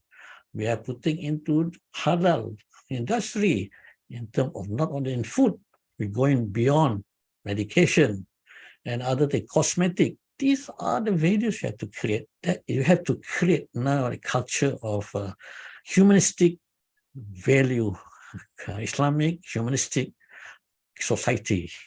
We have to put forward and we have to put across. The secularists put across the ideas, but I see that when we put across too philosophical, when we too philosophical, the industry, the people may not be cannot understand what we really want to do. You see, that is what, if we are coming from the industry, you see, and when we talk from industry, when somebody from the world of economy, from the university, they said it is too academic to apply, unless it is operational, like engineering, architectural, medical. You see, all these are process, they would say. But when talk of philosophical, we talk about values, and people, they have some reservations. Okay, now we're talking of this. We want to finalize this thing. Perhaps those who have listened, perhaps can always give ideas for me to finalize this book. I'm putting it to industry and try to propagate Maqasid al-Syariah as a strategic management, as what this Michael Porter has done, as what Blue Ocean City Adi Kim and Mabogani. Quite difficult to pronounce his word, but I always remember her name as Rainy, easy to remember, but it's his first name. This is his second name. Kim also is Korean name. It is So that, and that putting the ideas across, you see, these are the ideas. When you look at it, it's the ideas, but they're putting it across to industries to understand, to follow. And so we are putting it across and hope as a Sharia expertise, as a professional, we should work together. We have how many minutes to go, Dato'? Okay, these are the things I need for you to go through. Just give an example of competitive advantage, low cost. You can see cost leadership. You know that like AirAsia or the low cost plane, you see, they are using this strategy to make money out of it, you see. It's like what call that, sacrificing all this inconvenience, luxury, and the differential strategy here. We can see Rolls-Royce, whatever it is, Bentley, they're focusing, this example of business here, they're talking about making money, because when you're different, you add values to it. Okay, and these are the what in business are talking about. And okay, another one is this one, Blue Ocean. Basically very simple. Blue Ocean say, do something with other people don't do. Then you are no competitive. Very simple, isn't it? I mean, for example, before people are struggling with electric car, and Tesla is going first. And now we can see the shift of using hydrogen, water as a fuel, challenging the electric. Those who are able to produce, I think one company from Korea has started hydrogen, water, which is abundant, can use. If they start first and they develop the engine, then will be there. There will no competitors. They will go into making much money. In this case, you see, I'm talking about this business. They are talking about money, as you mentioned, but nothing element of human element into it yet. It's our element, our duty to put human values, which is revealed from Allah, into this sort of strategy. I think Maqasid or Sharia could be an overriding objective, all these things. Okay.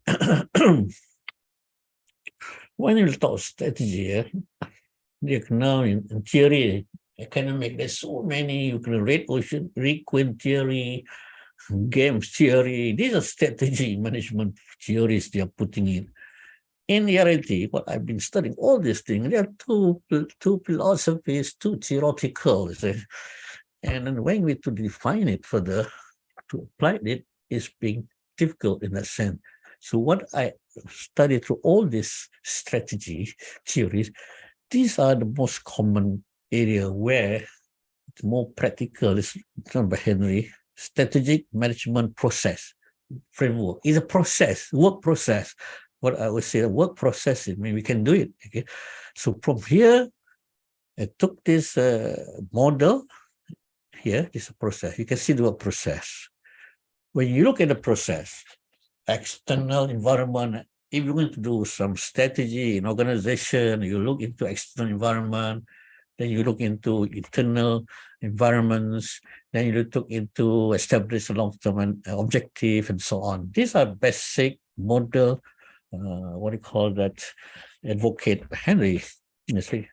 So when you look at the process, when I mentioned process, yeah, we can always add values to the process. You see how? Look at it, very simple. Now we can see Maqasid al-Syariah is ultimate objective. The last of the management objective, it could be incorporated. You can see these are the values objective here. Simple production of protection of religion, protections of life, and so on. All this could be incorporated without making much study on external environment, internal environment. These are the revealed knowledge from Allah, just implant it to this process. So what I did is I implant it into this process. So long-term process. So these are the most important elements. What I'm to say, revealed knowledge is values and principles that could be implanted into any work process. So, because I'm looking at Maqasid, I believe that this strategy could be implemented in all process of work. Okay, everybody here, it's very simple. You see, you understand that? You understand? Okay. And after that, all the strategy, cross-functional strategy, competent strategy, which I mentioned to you earlier, whatever strategy has been mentioned, it is a value chain. I mean to say, there are all this work processed, they call it value chain activities in business or in the government. For example, if you do certain, what do you call it, say for finance, they have corporates, banking, corporate, they have retail, they had also other things in between. So you have this plan, objective here, all other unit of strategies. I call it tactical strategies. Tactical strategies mean to achieve objective there. See, if you don't have this, then that is why you are talking about profitability in all aspects.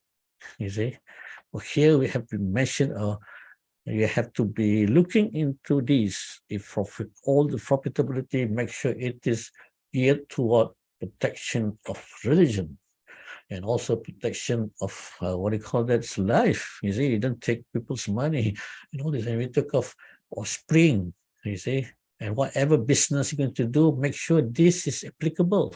You see, even though whatever loan you want to put to people, this should be the ultimate objective. It should be valued in this case. Okay, that's very simple.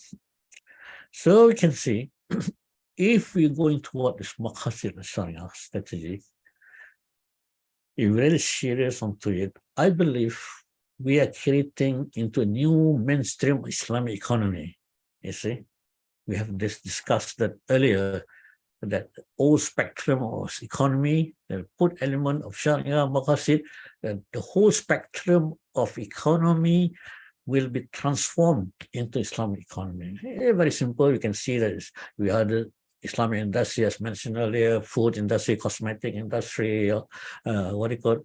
White good, even white good, in the sense that you filter, you know that the filter of the water you are drinking, there's filter element to filter the water. There is element bone inside there. You put animal bone because it's one parts of to filter the water. So you put Islamic value into it, the bone should be coming from halal human animal bones. You see, this is simple element. Now I see that some of these filters, water filter, I'm talking water filters alone, many other areas, they are looking into the halal. I mean, the filter should not contain any haram anything. Therefore, this halal, they put halal filters. It being verified by the Council of Ulama. So here again is an example. So if we go towards that, slowly they're going to the industry going to this in mainstream of Islamic economy. You say it is important, yeah. That is what I'm trying to say. I've mentioned to you. Time is another how many minutes ago? It's not there. Okay, just give me an example. Okay, five more minutes. How many? 10 minutes? 5 minutes or 10 minutes? Okay, you want 10 minutes? I think we stop at 5 minutes time. 10 minutes time, just quickly. Yeah. So, okay, when we're talking about the difficulty, summary, difficulty, there's a gap of understanding. The gap. I mean, the Sharia people don't understand very much about this. Where the professional management, they fail to understand because of dichotomy of knowledge. They've trained to their Sharia scholars or Sharia the student, graduate, they don't understand much of management. In fact, they don't expose to management. And otherwise, management is very important to me because they're going to manage themselves, manage the world, manage their own society, and manage the nation in the future. So in terms of there, and those who understand Maqasid al-Syariah, you can see they are currently focusing on Islamic law, you see? Especially the law relating to munakahat, relating to Muamalat.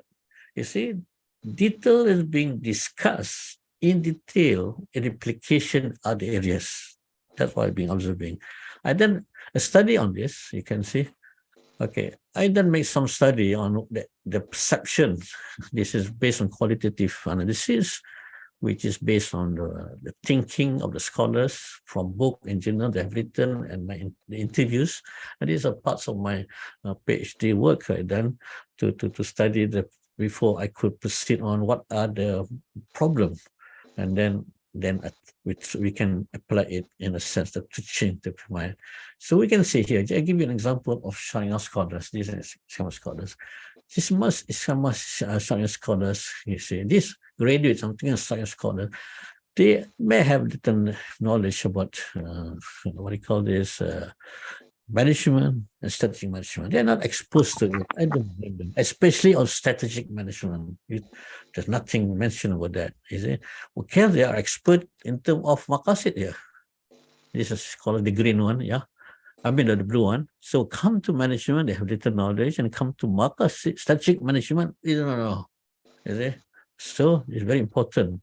Strategic is important. It's related to Maqasid al-Syariah, the two.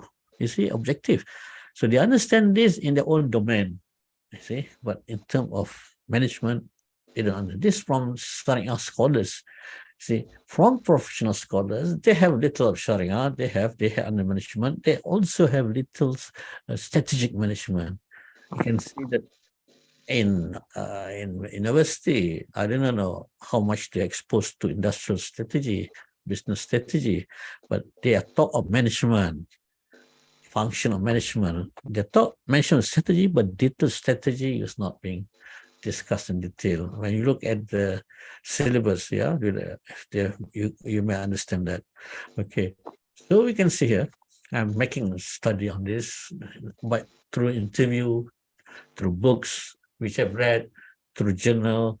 This is the conclusion I've made, you see, that there is a gap perception of Sharia scholars regarding the Maqasid al-Syariah as well as management. That's why when you listen to the talk, even from Muslim leaders, you see, or to the Sharia scholars in a mosque or IIIT, little did they change looking into this aspect. I may be biased or talk of management, but I think that the failures, the situation of the world today, basically, as we mentioned, bad planning, bad organizing, and this is a very important element to manage the world, to manage a society, to manage a company. So this is important, but there's nothing we mentioned. You see, I always listen to ceramah at masjid and so on. Management, it could be family management, but little we mention integration in it too. You're talking about most of them, 99% is talking about fiqh, muamalah, fiqh munakahat, fiqh ibadah. Everyone talking about the same thing. Even 5 lectures in one mosque talk about the same thing. I'm sorry to say this is my own observation, which I always put a note to it. Okay, and here is a clear about perception of professional. Professional managers, I think they're quite open. And for the Muslim managers, if you talk about Sharia into them, you see, from the study I've read from the journal of this, or we have mentioned the journal there, management, they are quite open to that. Okay. For example, when we talk about protection of religion in terms of solid waste management, you see human benefit, Islamic knowledge, preventing harmful hazardous environment and so on. When we talk of problem of environment, municipal waste, which is being generated 1,000, 100,000, million of tons a year all over the world, they keep on dumping it to the underdeveloped countries. They are not talking about into recycling the thing. You see, when we mention integrated recycling plant here, we can see there are, which I did personally on this area for the study, they can produce this, you see, composition organic fertilizer, plastic production and so on. But since it is not being advocated, it's not being motivated, it's going to be led by the leaders toward this. So of course, in business, we are talking much money. So look at my time. Okay, another 5 minutes. Okay, I think developments of the Maqasid al-Syariah overriding strategy could be put forward, because when we have some index of measurement, we're able to show it to the world. You see, you look at the protection of religion. We protect the religion, protection of life. You see, I mentioned earlier how much people are being raped in this world, how many people are being turned into slave prostitution, and how many people are dying because of alcoholism. With 10 seconds, it is done study by the United Nations. Every 10 seconds, 1 people die of alcoholism. Study 2012. And many other things we have. I don't want to mention because we have to go into what protection of intelligence. You see how they are putting intelligence, how they corrupt the mind of the people and so on, protection of wealth, corruption and so on. Also these are. So now, another 3 minutes, I'm talking about entrepreneurship. We see entrepreneurship is not the areas of interest. Why? Because of catastrophe. We're talking about economy, Islamic economy. We're talking about Islamic entrepreneurship. So it came to my mind of Islamic entrepreneurship when Dato is always push me around. He sent me to one conference into entrepreneurial system. It's green entrepreneurship. give a main speaker in green entrepreneurship. Of course, when I talk into green, I just mention differently. I talk about Islamic entrepreneurship. So when we talk of green economy, yeah, the movement tried to save the world because of this grave catastrophe, especially in terms of environment. Yeah, they're talking about green economy. They're talking about green entrepreneurship for survival. You see, just to give you an idea, this established by what do you call it? This guy, what do you call Salman, is it? And then he was putting to save the world and so on because it's too much acid rain, economy, greenhouse effect, which will be saying depleting ozone layers and nuclear radiation, then water pollution, which have been mentioned in here, is it? Just now, yeah, here, is it? Make a summary of it. So they are coming up with this, what do you call that? Green economy. It was, they define it, you see, in green economy, because time is short, but just maybe you can refer later.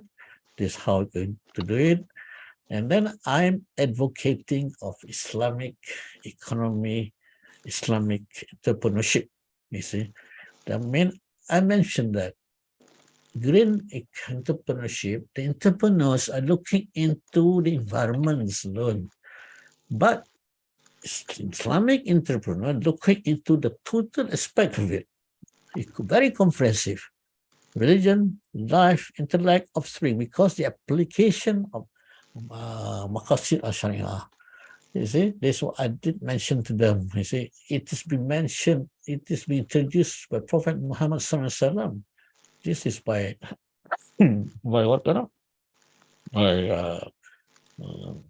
Lately by 1999. You see, but now you can see I mentioned them earlier. What is objective of Maqasid? A comprehensive covering all aspects of humanity. And I think I mentioned about this. Okay, and also make comparison between Solomon 1991 mentioned Prophet Muhammad sallallahu 100 over years being introduced the aspect, I say, and make comparison between the two. And even now, United Nations is going to what Sustainable Development Goal, SDGs. We are going to mention next lectures. The world is looking into try to solve the world from destruction. This United Nations, as mentioned earlier, study being carried out. But the problem is that the members country does not follow the advice. Okay, so in this case, the only thing that we have to change the world, even with ideas, in whatever we can do. For example, in our own field, in our own ideas to make it practical. And then in our related area of scope of responsibility, for example, in an area that our expertise with hospitality industry, we're able to change Islamic quality standard, try to work within the law, you see, and try to introduce the what do you call that? The Islamic values into it. Very simple. Islamic values is good for mankind as a whole. Okay, brothers and sisters, I would like to end my discussion here. In next lectures, we try to give a summary how the United Nations try very hard to save the world from grave catastrophe, both social and environmental problem, but fail. Until now, fail. They come up with a new one, SDG, which I'm going to discuss with you, SDG, which is very, very specific, but our Maqasid al-Syariah is very wide, you see. And thank you very much, brothers and sisters. Assalamualaikum warahmatullahi wabarakatuh. Thank you very much, Dr. Shaya'a. Some of the brothers are asking how to pronounce your name. Your name is Shaya'a. Okay, So, Shaya'a. maybe he can tell you how to pronounce your name. There are two ways of pronouncing my name. Because my father gave name al-Shaya'a. Shaya'a means one of the prophets. You remember one of the prophets? It is well known in prophet in Israel. See, and that is the name al-Shaya'a. The other one is you look at the verses 260 of the Quran, Sha'yan, or you start with Shaya'a, that means coming together, running together. That is Maliyyah. Both are right. But of course, when you give a But when they look at the spelling, they do not know how to the pronounce it. description, they put that A apostrophe A. Yeah. Yeah. You may be wrong, but I Yeah. should written in Arabic. Shim Ain Ya Alif Hamza. Shim Ain Ya Alif Hamza. Sharia. Thank you very much, Dr. Faya, for your lecture on differentiating between the role of managers and the leaders, and then what kind of role they will play in line with Maqasid Sharia, and also the Sharia between Sharia man and the professional, some deficiencies in them. Thank you very much, Dr. Faya. Inshallah, we'll see you again next 2 weeks, not next week. The next lectures will be the last lectures, is it? After 1 week after the elections. Yeah, that's right. One more lecture. One more Yeah, lecture. there are 2 more lectures. 2 more lectures. Two more The lectures. lecture on the 19th will be replaced on the 3rd of December, inshallah. Then that is the last lecture. That's the last lecture, inshallah. We have 2 more classes. There are a few short questions here. Maybe we can take about 5 minutes for you to satisfy some of them. And some of you are asking about the notes. I'm so sorry about that. Sister Juara did not put it in the group. So I told her immediately, please place the notes, the presentation given by the speakers in the group, so that they will be able to revise for the coming 2 weeks, inshallah. Please, Sister Juara, I already requested her to do that. And then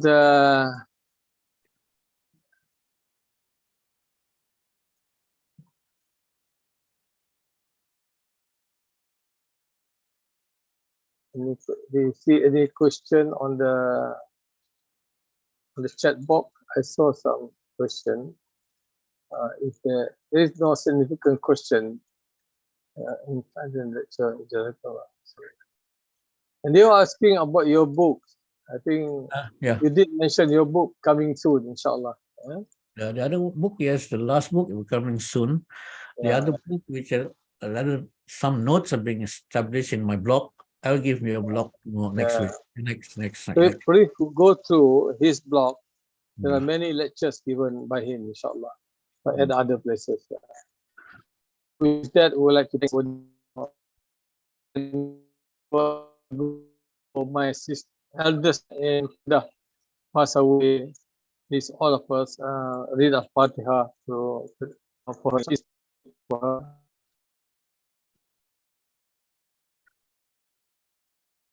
Immediately after this class, inshallah.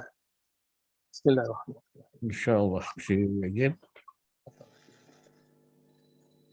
Assalamualaikum warahmatullahi wabarakatuh. Waalaikumsalam.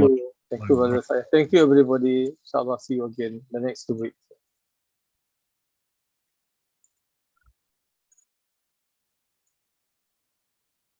Mr. Joria, would you like to say anything? Are you there? Yeah, Dato'. I already promised participant he will put all the notes. Inshallah. Okay. Anything else you want to make announcement? Yeah, for the next, just to remind, for the next class, inshallah, we doesn't have for next Thursday. And we will replace next Thursday to the 3rd December on the 3rd, inshallah, the first week of the December Saturday. Okay, inshallah. We'll see you again. Thank you, Sister Yori. Okay, Assalamualaikum warahmatullahi wabarakatuh. Thank you, Dr. Faya. Thank you, Dr. Besar.